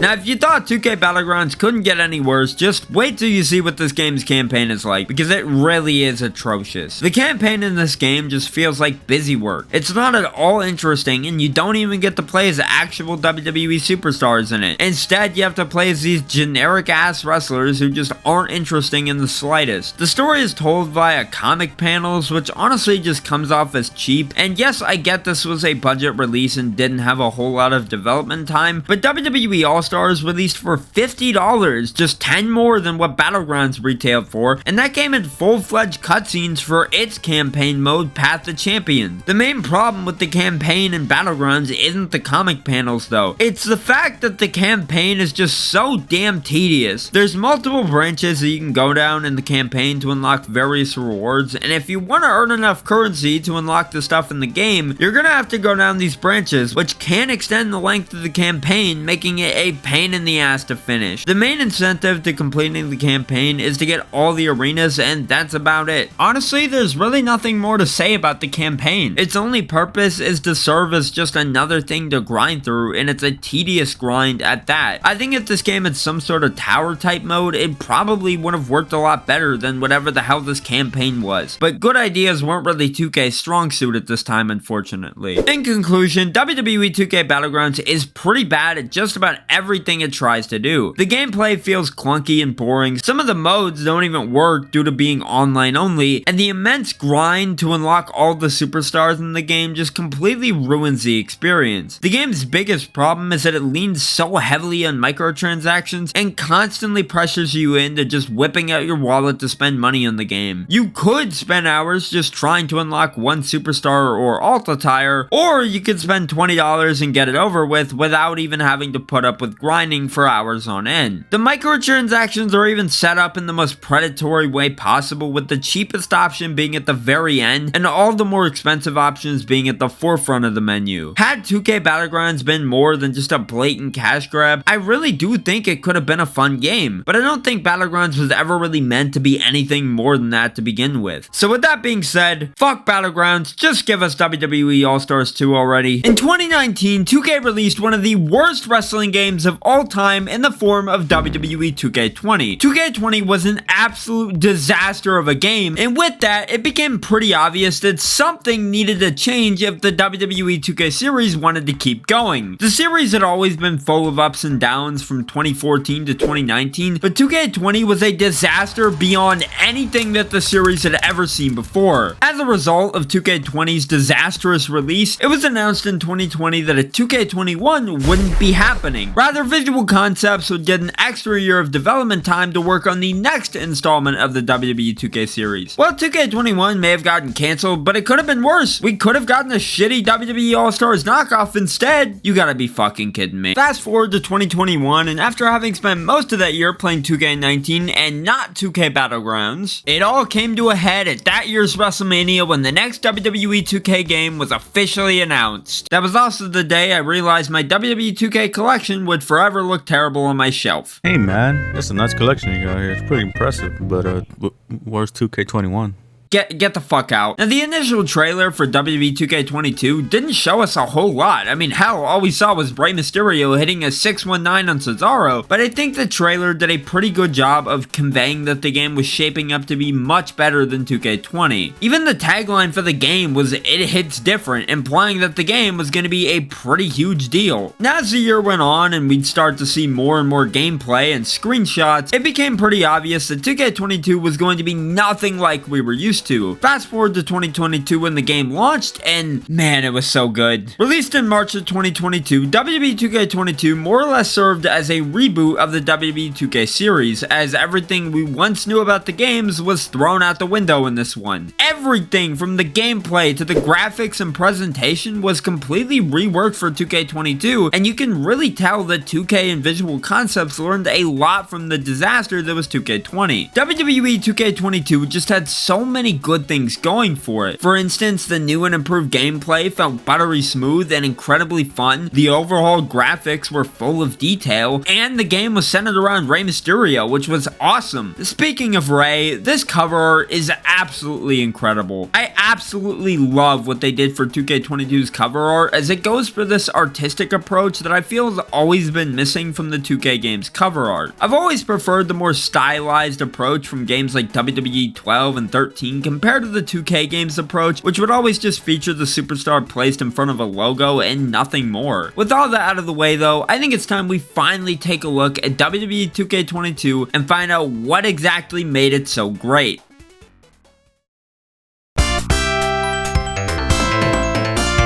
Before I get into everything else 2K22 has to offer, I first want to talk about the gameplay because, wow, the gameplay in this game felt like a pretty huge upgrade from what we were used to with the previous 2K games. I remember playing 2K22 for the first time at launch and just being blown away by how fun the gameplay was. The gameplay of 2K22 is the perfect balance of the arcade and simulation style gameplay, as it manages to feel fast-paced and fluid while also maintaining that simulation feel at the same time. The big thing that made this game's gameplay so fun was the introduction of the combo system. You could pull off light combos, heavy combos, and even grapple combos, which really added a lot of depth to the gameplay. Along with combos came the addition of breaker moves, which basically served as a way of breaking up someone's combo to get out of it easier. The breaker moves do a really good job of shaking things up, since you have to make your combos more unpredictable to prevent your opponent from pulling one off. Each superstar has their own unique combos, and I think that's really what makes the gameplay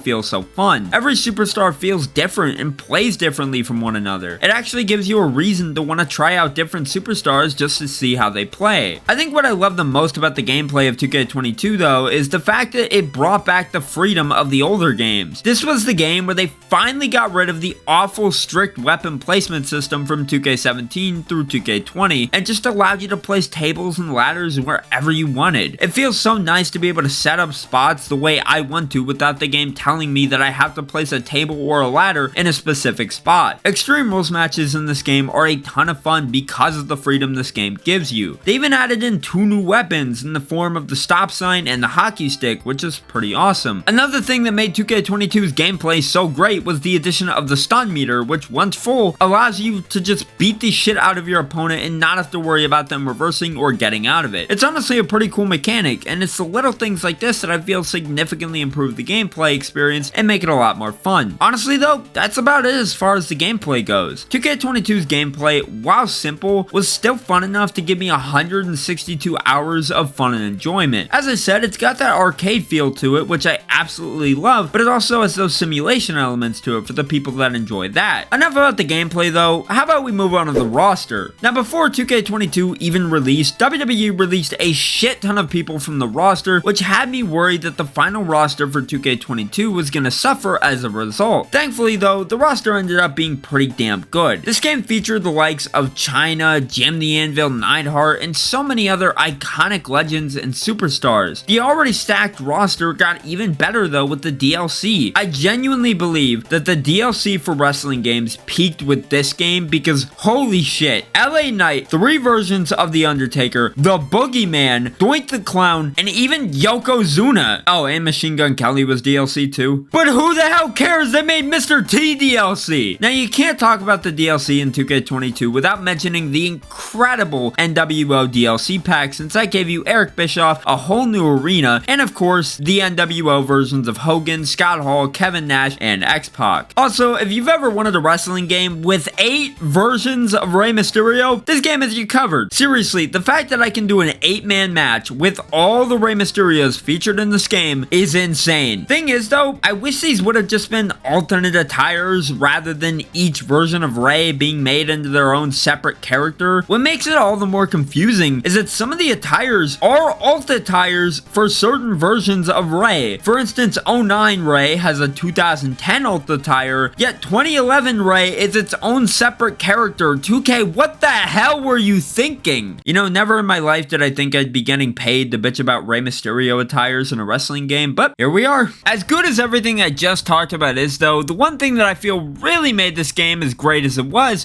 the addition of custom renders. This is by far one of the greatest features we've ever gotten in a wrestling game, and it's thanks to this game that we even have it in the first place. Being able to upload custom renders for your CAWs is just awesome, and it allows for your custom superstars to fit in more easily with the rest of the roster. Plus, you could upload whatever image you wanted, so sometimes you'd have a pretty normal looking render like this, and then sometimes you'd end up getting a render like this. What the fuck? Moving on to the match types, these were the same match types that we had gotten since 2K18. There were no new match types added with this game, which honestly kind of sucked. I would have hoped for at least one new match type, with this being a reboot of the series and all, but while they didn't add any new match types, I will say they did at least update a few to make them more fun. I already talked a bit about how Extreme Rules matches were made more fun in this game due to the lack of restrictions on weapon placement, but something I didn't talk about was the updated backstage brawls. Now I'm going to be honest, as much as I enjoy the backstage brawls in this game with the all-new balcony that you can throw your opponent off of, I will admit I do miss the backstage brawl that was in 2K19 and 2K20, since those allowed you to free roam and go wherever you wanted backstage. Now yes, they've made this backstage area better in 2K23 and 24, but in 22, this area just didn't have a whole lot going for it. It was very bare bones and lacked the interactivity of the backstage brawl areas in the previous games. Moving on to the arena selection, I will say, while it's not horrible, it is lacking in a lot of ways. First of all, there's hardly any Attitude Era arenas. Most of the arena selection Attitude Era wise consists of WCW arenas, which is fine. If you're gonna do WCW arenas, at least throw in a 1997 Raw arena to balance it out or something. I do like the fact that we got a few Ruthless Aggression arenas in the game, like the WrestleMania 21 and 2005 Raw arenas, but other than that, there's not a whole lot on offer here. As I said, it's not horrible, it's just fine. It gets the job done, and the arena selection could have been much worse. As lacking as the arena selection is though, you can at least use the Thunderdome for some arenas, so at least it has that going for it. Well, now that I've talked about the gameplay and whatnot, I think it's time we talk about the extra modes 2K22 had on offer, starting with My Faction. Well, since I can't talk about My Faction, let's take a look at a mode that actually works. That, of course, being Showcase Mode. When it was announced that this game's 2K Showcase was going to be centered around Rey Mysterio, I was honestly pretty excited. Then the game came out, and I was left disappointed. The Showcase in this game is legitimately the most underwhelming part of the whole game, and it sucks because it could have been a lot better. I like a lot of the matches that are on offer in the mode, and I love the fact that it's not overly long. The main problem I have with it though is that it just doesn't feature entrances at all. There's no commentary, instead it's replaced with this shitty orchestral non-copyright royalty free music, and all the matches are bogged down by slingshot technology. Essentially all slingshot tech does is splice real footage of the match in with the in-game cutscenes, and it completely ruins each match. Honestly, slingshot tech just looks pretty pathetic when you compare it to something like the fully animated cutscenes from the Attitude Era mode in WWE 13 from 2012. Hell, even Visual Concepts themselves had fully animated cutscenes for each match in the 4 Horsewomen Showcase in 2K20. If I want to watch the actual match, I just go on Peacock and watch it there. This is a wrestling video game, not the WWE Network. Moving on to Universe Mode, yeah, it's about what you would expect. Make and run your own shows the way you want them to be. It's pretty much the same exact Universe Mode that has gone unchanged for years. They did add Superstar Mode though, which allows you to pick a superstar and focus on just them throughout the Universe Mode. And much like the normal Universe Mode, Superstar Mode can get boring pretty quickly. Not talking about My Career or My Rise as they call it in this game, it's fine. I know I've said before that I enjoy when a My Career has a set story for you to follow, but I don't know, man. This game's story for the My Career just never really hooked me. This game was the first to offer both a women's and men's My Career path, which was cool to see, but like I said, they just never really hooked me. The My Career does at least have voice acting, but the problem is that the story is just not very engaging. The game gives you a list of different stories and paths you can go down, but none of them really connect to each other. It honestly just feels like a checklist of things to do rather than an actual story. And with that brings us to the last mode there is to talk about, which happened to be the big new addition to 2K22, GM mode. What the hell happened here? GM mode for the longest time has always been one of the most requested modes to make a return in the WWE games after it was removed in SVR09, and when they finally brought it back for 2K22, it was just okay. It wasn't nearly as good as people expected it to be, and for being a modern reincarnation of GM mode, it was pretty pathetic. There just wasn't a whole lot to do in it. It lacked a lot of the depth that even the GM mode in SVR07 had. This game's GM mode never featured mid-card titles either, which is just insane, and the mode as a whole just felt bland. As barren as the mode is though, I will at least say that I am glad they brought it back for this game. They didn't need to bring back GM mode, but they did anyways, and it showed they were at least listening to us. All in all, the extra modes is where 2K22 just kind of takes a nosedive, as they really don't offer anything all that special. They're fine, they get the job done, and knowing now just how much they expanded on all these modes in 23 and 24, it's pretty easy to just excuse all of these as starting points for what would come later. Overall, WWE 2K22 was a pretty damn good WWE game for what it was worth. Sure, the modes might not have been all that great, and they might not have added any new match types to the game, but I think Visual Concepts at least deserves some credit for the incredible work they did on this game. You have to admit, this game was a hell of a lot better than what we got with 2K20, and I think the improvements made with the gameplay alone was enough to cement this game as one of the greats. Now, is it as good as Rumble Roses? No. In 2022, we saw the release of WWE 2K22, which more or less served as a soft reboot of the WWE 2K series, since 2K20 was so bad that it literally left 2K with no other choice other than to start the entire series over from scratch. So as a result of 2K20 being as bad as it was, we got 2K22, and while it was good for the most part, I always felt like it could have been better. There were so many things lacking in 2K22 that would have made the game substantially more interesting, and as a result, 2K22 lost its charm super quick. It was fun for the first few months, but after a while, I started to get bored. Honestly, WWE 2K22 just felt like it was only there to tease us and give us a taste of what was to come in the future games. All WWE 2K22 really did was leave us wanting a WWE 2K23 more than ever. Well, thankfully, we wouldn't have to wait too long for that to happen, as by January 2023, we would end up getting our first glimpse at WWE 2K23, and it looked damn good. Besides the fact that it looked almost identical to 2K22, you gotta admit, the initial reveal trailer was pretty damn cool. The trailer centered around John Cena, who was not only gonna be on the cover of the game, but was also gonna have his own showcase as well. 2K23 from its initial reveal looked like it was gonna be far better than 2K22, which had me and everybody else pretty excited. Everything about the game just looked incredible, and that even extended to the cover arts as well. These cover arts are legitimately works of art, especially the Icon Edition. As we inch closer and closer to the game's actual release, we'd start to hear more and more things about it, like the fact that it was going to feature war games as a playable match type, which is honestly pretty cool. The game is also set to have a pretty heavy focus on the Ruthless Aggression era, which got me and everyone else more excited to play the game. WWE 2K23 would eventually release in March of 2023, and to say it was underwhelming would be an understatement. Looking back on it, I really think the hype for 2K23 was more exciting than the actual game. I remember watching all the trailers and seeing all the early gameplay footage from before the game had released and being pretty damn excited. When I played the game at release though, it just wasn't as exciting as I had hoped. It didn't really feel fresh, and it just felt like it could have been a content update for 2K22. Sure, it had war games and the focus on the Ruthless Aggression era was cool, but at the end of the day, it just didn't feel fresh enough to hold my attention for more than a few months. With all that out of the way though, I think it's time we dive in and find out what made WWE 2K23 so disappointing.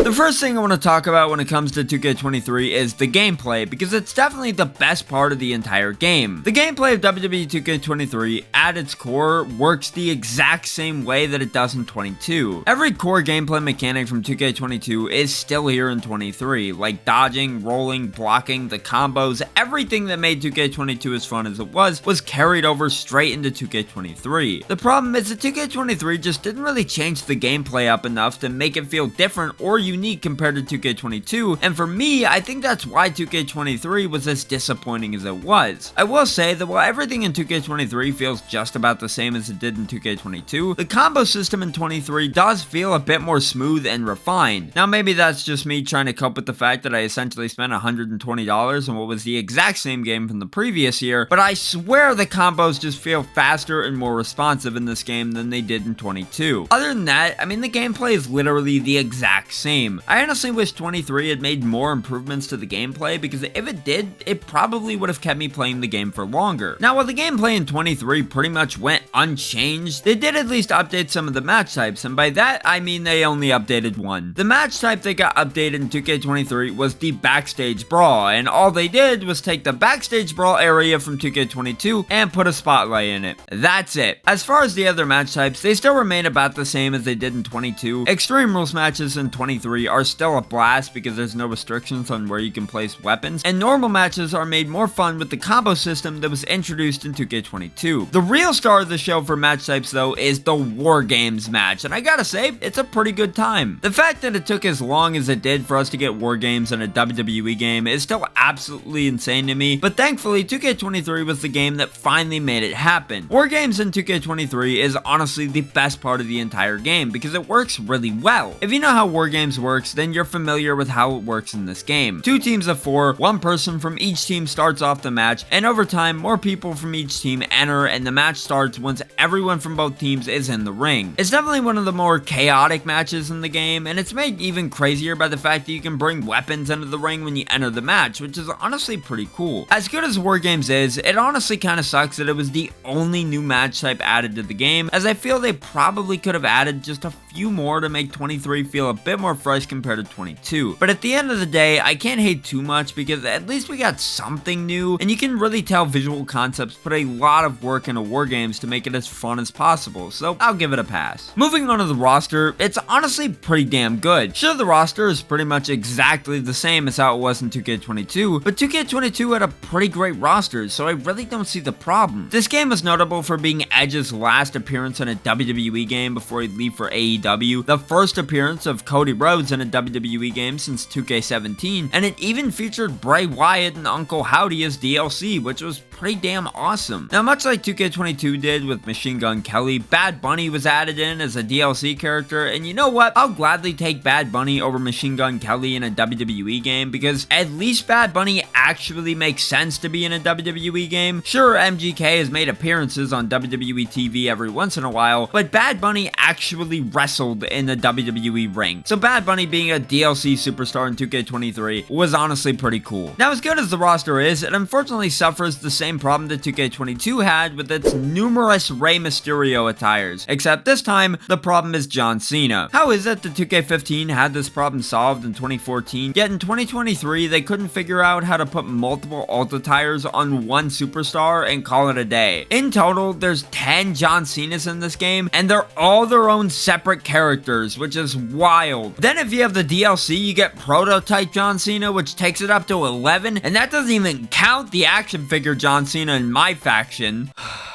Well, before I lose my mind even further, let's take a look at the arena selection. The arena selection in this game is one of the most confusing messes I've ever seen. If you've ever wanted a wrestling game where half the arena selection consists of SummerSlam arenas and nothing more, this game has you covered. I swear this game probably has the most amount of SummerSlam arenas I think I've ever seen in a WWE game, but honestly, I don't think that's really a bad thing. SummerSlam is one of my favorite pay-per-views of all time, so much so that I've been to 2 myself in person, and to see all these different SummerSlam arenas represented in this game is really damn cool. As for the other arenas, they're fine. I mean, they're nothing I'd really complain about. The selection of NXT arenas in the game is pretty damn good, and the amount of Ruthless Aggression arenas featured here get the job done really well. I mean, this game had the 2005 Raw arena, the 2002 SmackDown Fist arena, and even WrestleMania 22, which was included as a part of the Ruthless Aggression DLC pack. Overall, I have to say Visual Concepts did a pretty good job with the arenas in this game. You know what they didn't do do a good job with though, the other modes this game had to offer. So how about we get into talking about those, shall we? Well, if we're gonna talk about the modes, I think the best way to go about it is to start off with the modes that aren't really all that good. For example, My Faction. My Faction is legitimately one of the worst modes I've ever played. Essentially, all it is a card-based mode where you put together a faction and compete against other factions to earn rewards. Now, I've always said this about My Faction, but My Faction could have been cool if it was executed properly, but the problem is that it wasn't. First off, the biggest issue with My Faction is that the grind to earn new cards and other rewards for your faction is tedious as hell. And secondly, all the factions you compete against are entirely AI. Then there's Universe mode, which went completely unchanged once again in this game. Superstar mode is still here from 2K22, but other than that, it's still the same Universe mode that has gone unchanged and remained the same for years. Moving on to My GM, I will say the visual concepts did at least improve it a little bit by adding in tag titles, mid-card titles, and giving you more options for brands to control like WCW, but in my opinion, I just don't think it was enough. To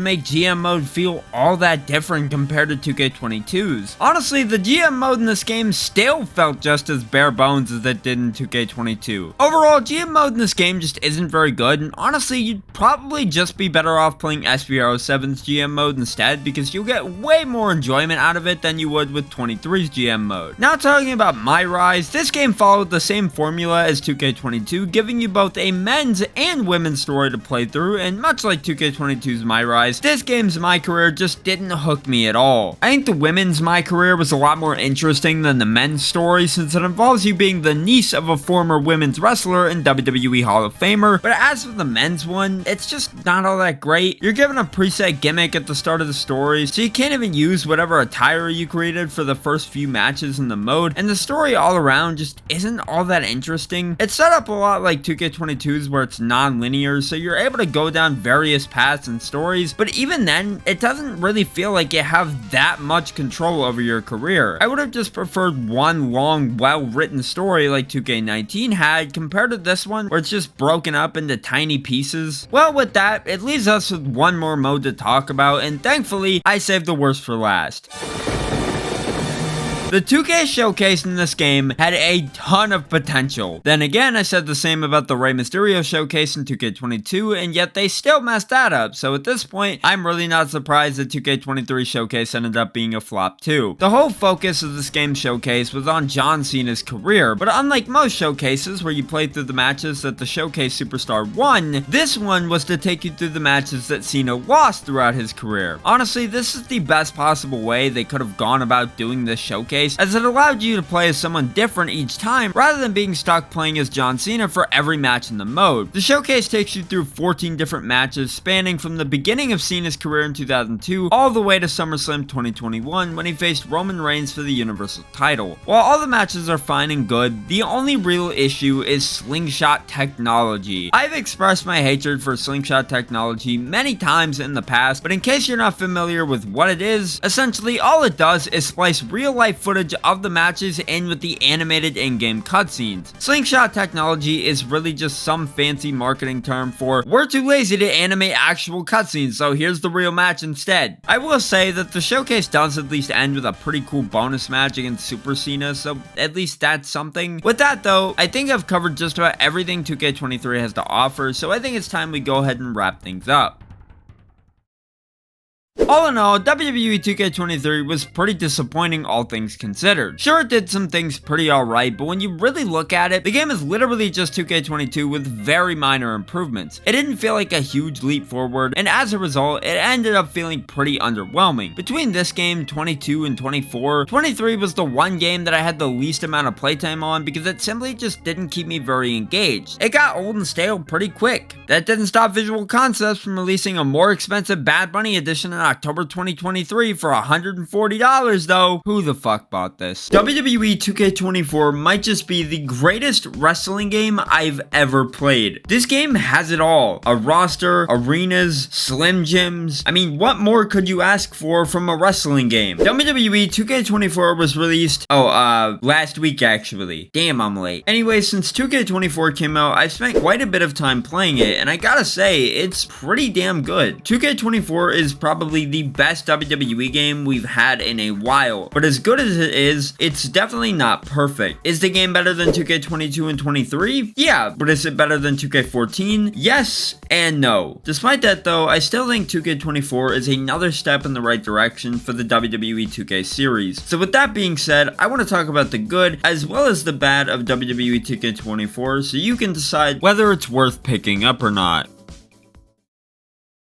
Starting with the gameplay of 2K24 is almost identical to 2K23 and even 22. However, there have been some pretty great quality of life changes made that help 2K24 feel a lot more different when compared to 23 and 22. The biggest improvement to the gameplay has to be the new Trading Blows minigame. This minigame makes matches way more interesting and really adds to the fun. All it is at the end of the day is a really simple button pressing minigame, but it works really well and it's a welcome addition to the game. Along with Trading Blows, you're also able to throw weapons now, and it's just as fun as you can imagine. You can throw everything from chairs, ladders, to even the steel steps, or even a Slim Jim if you feel like it. There's nothing more fun than being a special referee and throwing a Slim Jim at the head of one of the competitors in the match. Honestly, I think I'd say that 2K24 might be as good as 2K14 when it comes to the gameplay. If you want that fast-paced, arcade-style gameplay, you can get that from 2K24. Granted, you may have to adjust your sliders a bit as well as turn on infinite stamina, but once you do that, 2K24's gameplay will speed up drastically. Not only does 2K24 do the arcade style gameplay well, but in my opinion it really nails the simulation style gameplay as well. The biggest improvement to the simulation style gameplay has to be the addition of new tired moves. When you're out of stamina and hit a finisher or a signature, you'll end up collapsing onto the floor, which is just awesome. This makes matches feel a lot more real and makes them more fun overall. This game just gives you a lot of freedom, especially in Extreme Rules matches. This game really brings back a lot of the freedom that you had in games like 2K14 or 2K15 on last gen. Just look at some of the things I did in this match against The Undertaker. The arena felt like one big sandbox where I could do anything I wanted. I could do a dive off a ladder set up on the stage to The Undertaker, who is lying on a table off the stage. I also did a triple threat with AJ Styles, RVD, and Seth Rollins, and by the end of the match, it looked like an absolute bloodbath. This is by far the most fun I've had playing a wrestling game since I had to replay 2K14 2 weeks ago for the video I made on it, which you should check out by the way. Along with Trading Blows, there have also been other quality of life improvements made to the game, such as being able to climb on top of announce tables, blood actually dripping onto the ring mat and outside of the ring, and even having the ability to have the camera face the ramp to make the game look more like Here Comes the Pain. While these may not be massive changes, they're just little improvements and changes that make the game feel a lot better in my opinion. The presentation has also been improved this year with new camera angles during entrances as well as more camera flashes during big moves. Both of these things, while small, are nice quality of life improvements that really make the presentation feel more authentic. Another thing is that visually this game looks absolutely fantastic. Every superstar as well as their entrances look phenomenal. There's not a single entrance or character model I've seen in this game as of yet that it hasn't looked incredible. In terms of match types, the same ones still remain from 2K23 and 2K22, but we did get 3 new match types this year, those being Casket, Ambulance, and Special Guest Referee. The biggest one by far being Special Referee. People have been begging for years for Special Referee to come back to the games, and we finally got it back in 2K24. Thank you, 2K. Special Guest Referee is a lot of fun. It's pretty much exactly the same as how it was in 2K14. You can either play like an actual referee or just go wild and break the rules. Cover him, Sean! Cover him! Go for it! 1, 2, 3!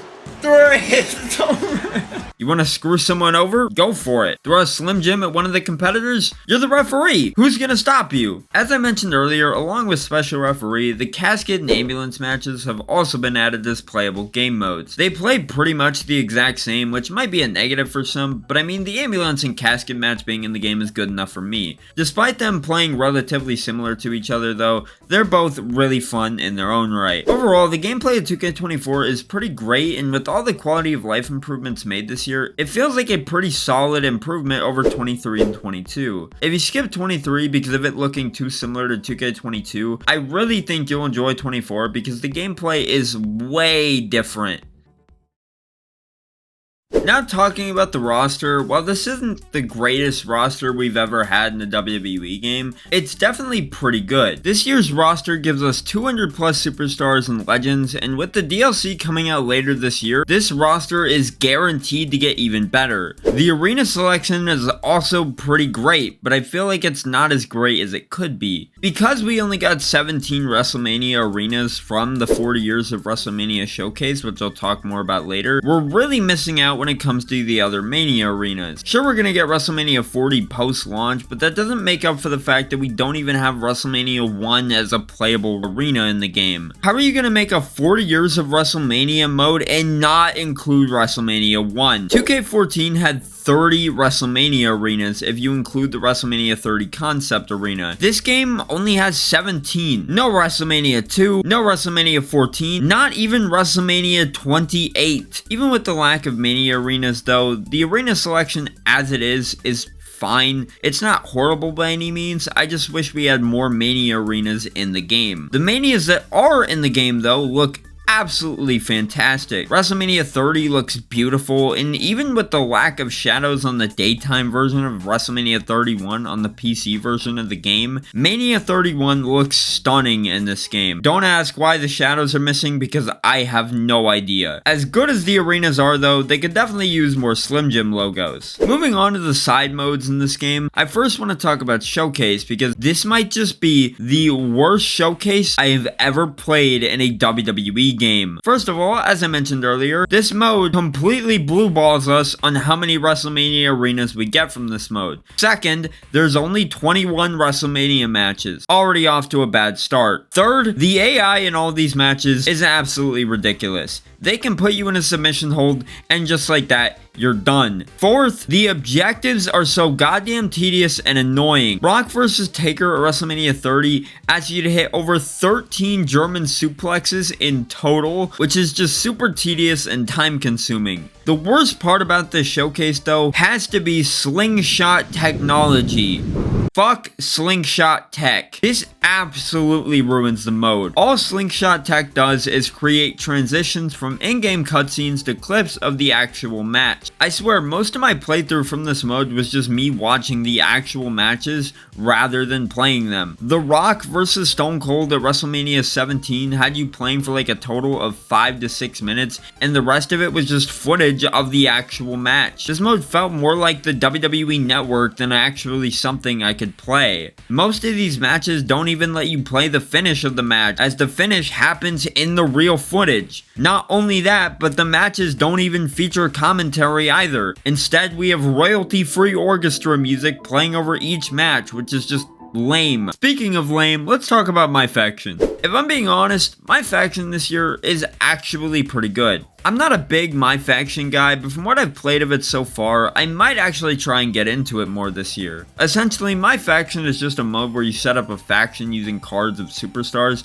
compete in weekly towers, and unlock more and more shit to upgrade your faction. Now don't get me wrong, My Faction is still not perfect, there's still microtransactions, but there have been a lot of improvements made to the mode to make it more enjoyable this year. The biggest improvement to My Faction is the addition of Persona cards, which are cards that once unlocked, allow you to use whatever character the card is for outside of My Faction, which is something people have been asking for since 2K22. Honestly, there's not much else I can really say about My Faction, as like I said, I'm not really a big My Faction guy. Something I can talk about though is My Rise. Oh yeah, that's right. Yeah, because 2K decided to enlist 2 of the DLCs from Steam last week, I lost all my Rise progress. All you need to know though is that My Rise is pretty similar to 23's and 22's My Rise, but actually has more intriguing stories this year for both the men's My Rise and the women's My Rise. I will be streaming my playthrough of the men's My Rise over the course of the next few days, so make sure you subscribe so you don't miss out on that. In conclusion, 2K24 is almost perfect, and I mostly blame that on the showcase. If showcase had just been a little better, this game would have been 100% perfect in my opinion. Besides Besides Showcase though, the rest of the game is absolutely fantastic. There's still so much I didn't talk about, such as an updated creation suite, as well as the addition of Create a Sign. On top of all that, My GM and Universe mode have also been slightly improved this year, which is great to see. This game is so much content and it's just a lot of fun to play. I mean, you can even play as the action figures of John Cena and Cody Rhodes, which is pretty fucking awesome. I will say though that this game really makes me want to give Slim Jims a try. Did Slim Jim write this damn script or something? WWE 2K25. What do I think of it, you may ask? It stinks. Okay, maybe that's a bit of an overstatement. It's not that bad. Now, if this game had an island that didn't work and was only added to give the illusion of more content while also shoving microtransactions down the throat of the consumer, then I would say the game's bad. Son of a bitch. After being released about a week ago, I've spent just about 50 hours playing WWE 2K25, and I gotta say, while I do genuinely really like this game, it does have its fair share of problems, which of course I will talk about later. The island. Everything that the game does get right though really makes this game feel like a huge improvement over last year's game. From the Showcase to the My Rise, everything feels like it's been more refined and well thought out this time around, which is always nice to see. With all that being said though, I think it's time we take a look at everything WWE 2K25 has to offer, starting with the most fun part of the game, the gameplay. At its core, WWE 2K25 plays damn near the exact same as 22, 23, and 24. To put it simply, if you enjoyed how those games played, you're 100% going to enjoy this game as well. It's got the same arcade style gameplay that those games had, along with the more simulation style elements as well, which is to be expected. As far as the core gameplay goes, everything has remained about the same as it was in the previous games, but there have been a few changes to improve the gameplay a bit. For instance, there's the return of chain wrestling, which at the end of the day, while it is almost identical to how it was in the older games like 2K19, Visual Concepts did make some changes to it to make the feature feel more fresh. For example, now you're able to choose what exactly you want to do upon winning the chain struggle, like striking your opponent or driving them to the ropes. Chain wrestling has always been a long requested feature to come back in the modern games, and I'm pretty glad to see it back here in 2K25, as it honestly works pretty well. Chain wrestling combined with the trading blows minigame honestly does a lot to make matches feel more immersive and fun, which is a huge reason why I love the fact that it's included in this game. Speaking of things making matches feel more immersive, another big addition to this game is the new camera angles during entrances and matches. Being able to use the new third-person camera perspective as well as the free cam in entrances and matches is one of the coolest things I've ever seen in a wrestling game. These new camera angles do so much to not only make matches feel more interesting and exciting, but make entrances feel far less repetitive, as you're able to freely control the camera angles and control the overall presentation of a superstar's entrance. This is a feature that I honestly didn't even know I wanted, but now that it's a thing, I absolutely love it. You know what else I love about this game's gameplay? The fact that it gives you an insane amount of freedom to do whatever the hell you want. This is a wrestling game where you can chuck a giant bottle of Prime at your opponent and then immediately after beat them over the head with a light tube. On top of that, you can even do intergender matches this year, which really goes to show how far they went into making sure that the gameplay this year had as little restrictions as possible. Unless, of course, it's the special referee match, in which case the option to disable the referee meter is just blanked out for some reason, making special referee matches feel severely handicapped as a result. Come on 2K, special referee matches were the best part of 2K24. What the hell happened here? Sure, it's probably just a bug, but it's still pretty disappointing when the match that a lot of people were looking forward to playing just doesn't let them play it the way they want to. Speaking of which, we might as well talk about match types, because this game did introduce a few new ones that are actually a lot of fun to play. The first big match type is of course the one everyone was most excited to play in this game, the Bloodline Rules match. This honestly has to be one of the most fun match types I've ever played in a wrestling game because of how unpredictable it is. You could be getting your ass absolutely handed to you, and then all of a sudden one of your allies runs out to save you, while your opponent calls someone else in immediately after. Then of course there's the Underground match, which is pretty much just a normal match, except the ring has no ropes and there's a crowd of people surrounding the ring. It's okay, I mean it's nothing I'm necessarily clamoring for, but it gets the job done. I do like the fact that you can do this match in any arena though, which is nice. If you happen to get bored of either of those match types though, well then you're in luck, because Visual Concepts added in 2 new backstage brawl arenas which are just as fun in their own right. The first and best one in my opinion is the WWE Archive, since it's filled with so many little Easter eggs and references to stuff from WWE's history, and the other one is just the NXT parking lot, which is fine, but when compared to the WWE Archives, I really don't find it to be quite as fun. Moving on to the roster, if I'm being honest, it's not half bad. Sure, it's lacking a lot of notable superstars, and even some that were in 2K24 like 2009 Undertaker, but for the most part, I feel like it gets the job done. What I don't like though is how half the fucking roster is locked behind my faction. Now I need to make it clear that not all of the superstars are locked behind my faction, as some are locked behind My Rise and Showcase, which I can at least tolerate since those modes are so simple to play through, but the ones locked behind my faction are just ridiculous. The amount of hours I had to pour into my faction just to unlock 2010 CM Punk is insane, and even then, while 2010 CM Punk has This Fire Burns as his theme song, he still has the same damn trons as modern CM Punk. So what the hell was the point in putting 2010 Punk in the game and making him a pain in the ass to unlock if you weren't gonna give him his own tron? Outside of those problems, the roster is overall pretty good, with it being almost the exact same as it was last year. The same cannot be said, however, for this arena selection, because seriously, what the fuck is this? Now, don't get me wrong, it's not awful, but I mean, a lot of these arenas are just ones that I would never want to use. Super Showdown, Tribute to the Troops 2023, and why the hell are both versions of WrestleMania 31 locked when they were already unlockables last year in 2K24? Now, like I said, the arena selection isn't awful, but I mean, half of it's taken up by My Rise unlockables like the WrestleMania and Survivor Series arenas from the mode, as well as arenas that don't even make sense being included, like the one I mentioned a little bit ago, Tribute to the Troops 2023. I do like that we at least get the current form of Raw and SmackDown as playable arenas though, so I mean, I guess that counts for something, I suppose. Overall, I gotta say, while the arena selection does leave much to be desired, the rest of the core game is honestly pretty damn good. The gameplay, as I said earlier, while pretty much the exact same as the games that came before it, still has enough of its own unique features like chain wrestling and even visual body damage to make it feel fresh, fun, and exciting. You know what's not fun though? Some of the other modes this game has to offer, which leads me into the next thing I want to talk about, the island. The island fucking sucks. This might be the worst mode I've ever played in a video game in general, and believe me, I wanted to like it. While everyone was shitting on the mode before the game even released, I was in that small group of people that legitimately wanted the mode to be more than just a blatant cash grab, and even if that's all it would end up being, spoiler alert, it was, I was still willing to give it a shot because I believed there would still be that chance that the mode would be fun. Well, fast forward to when the game released.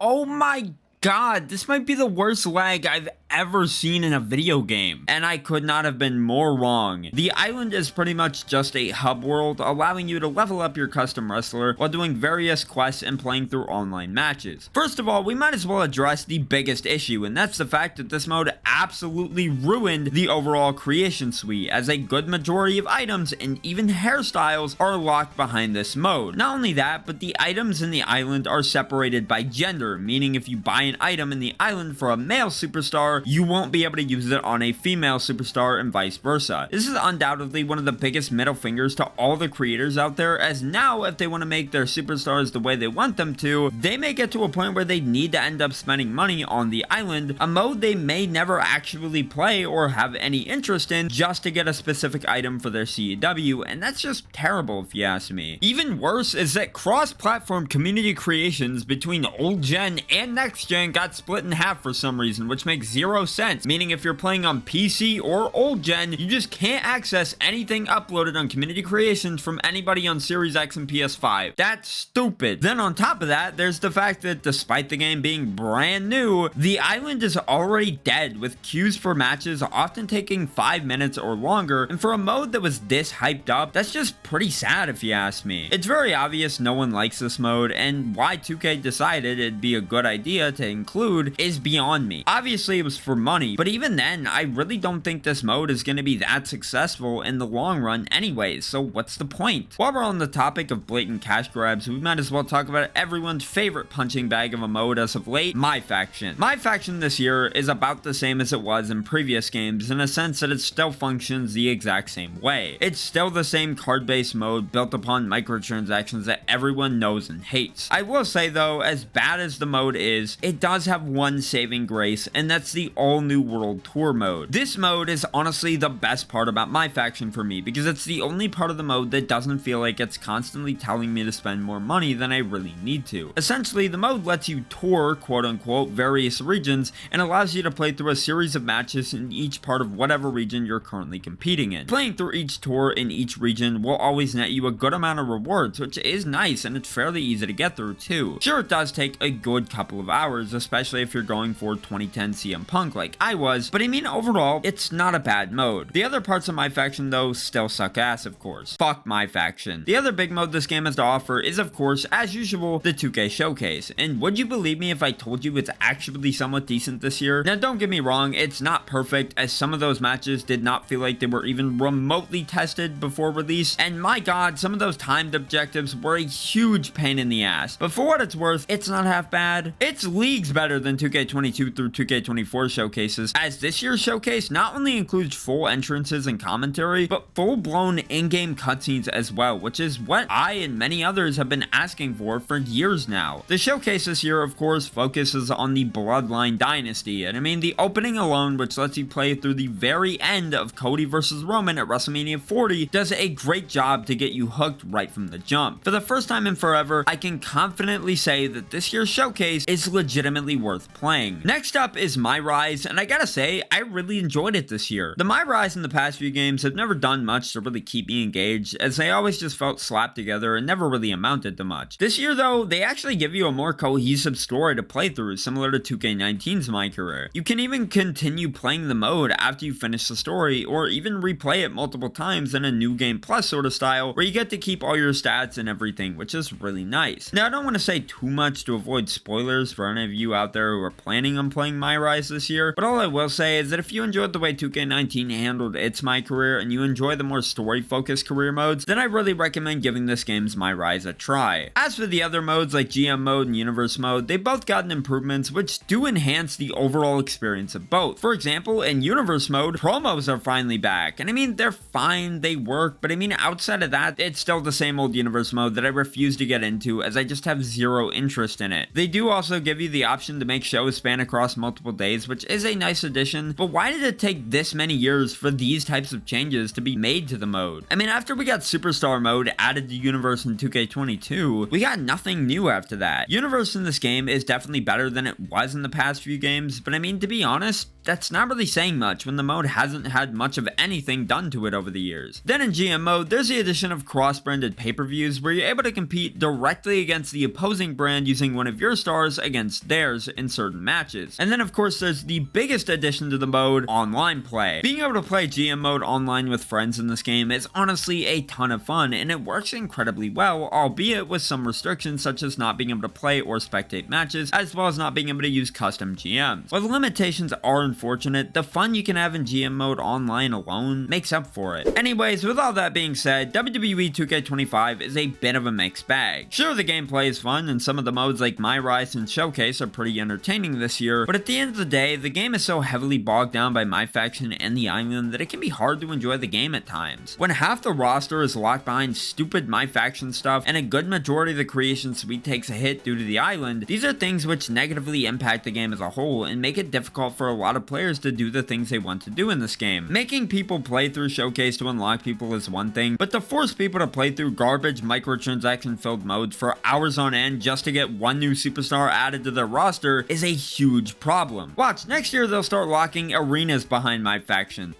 That's a joke.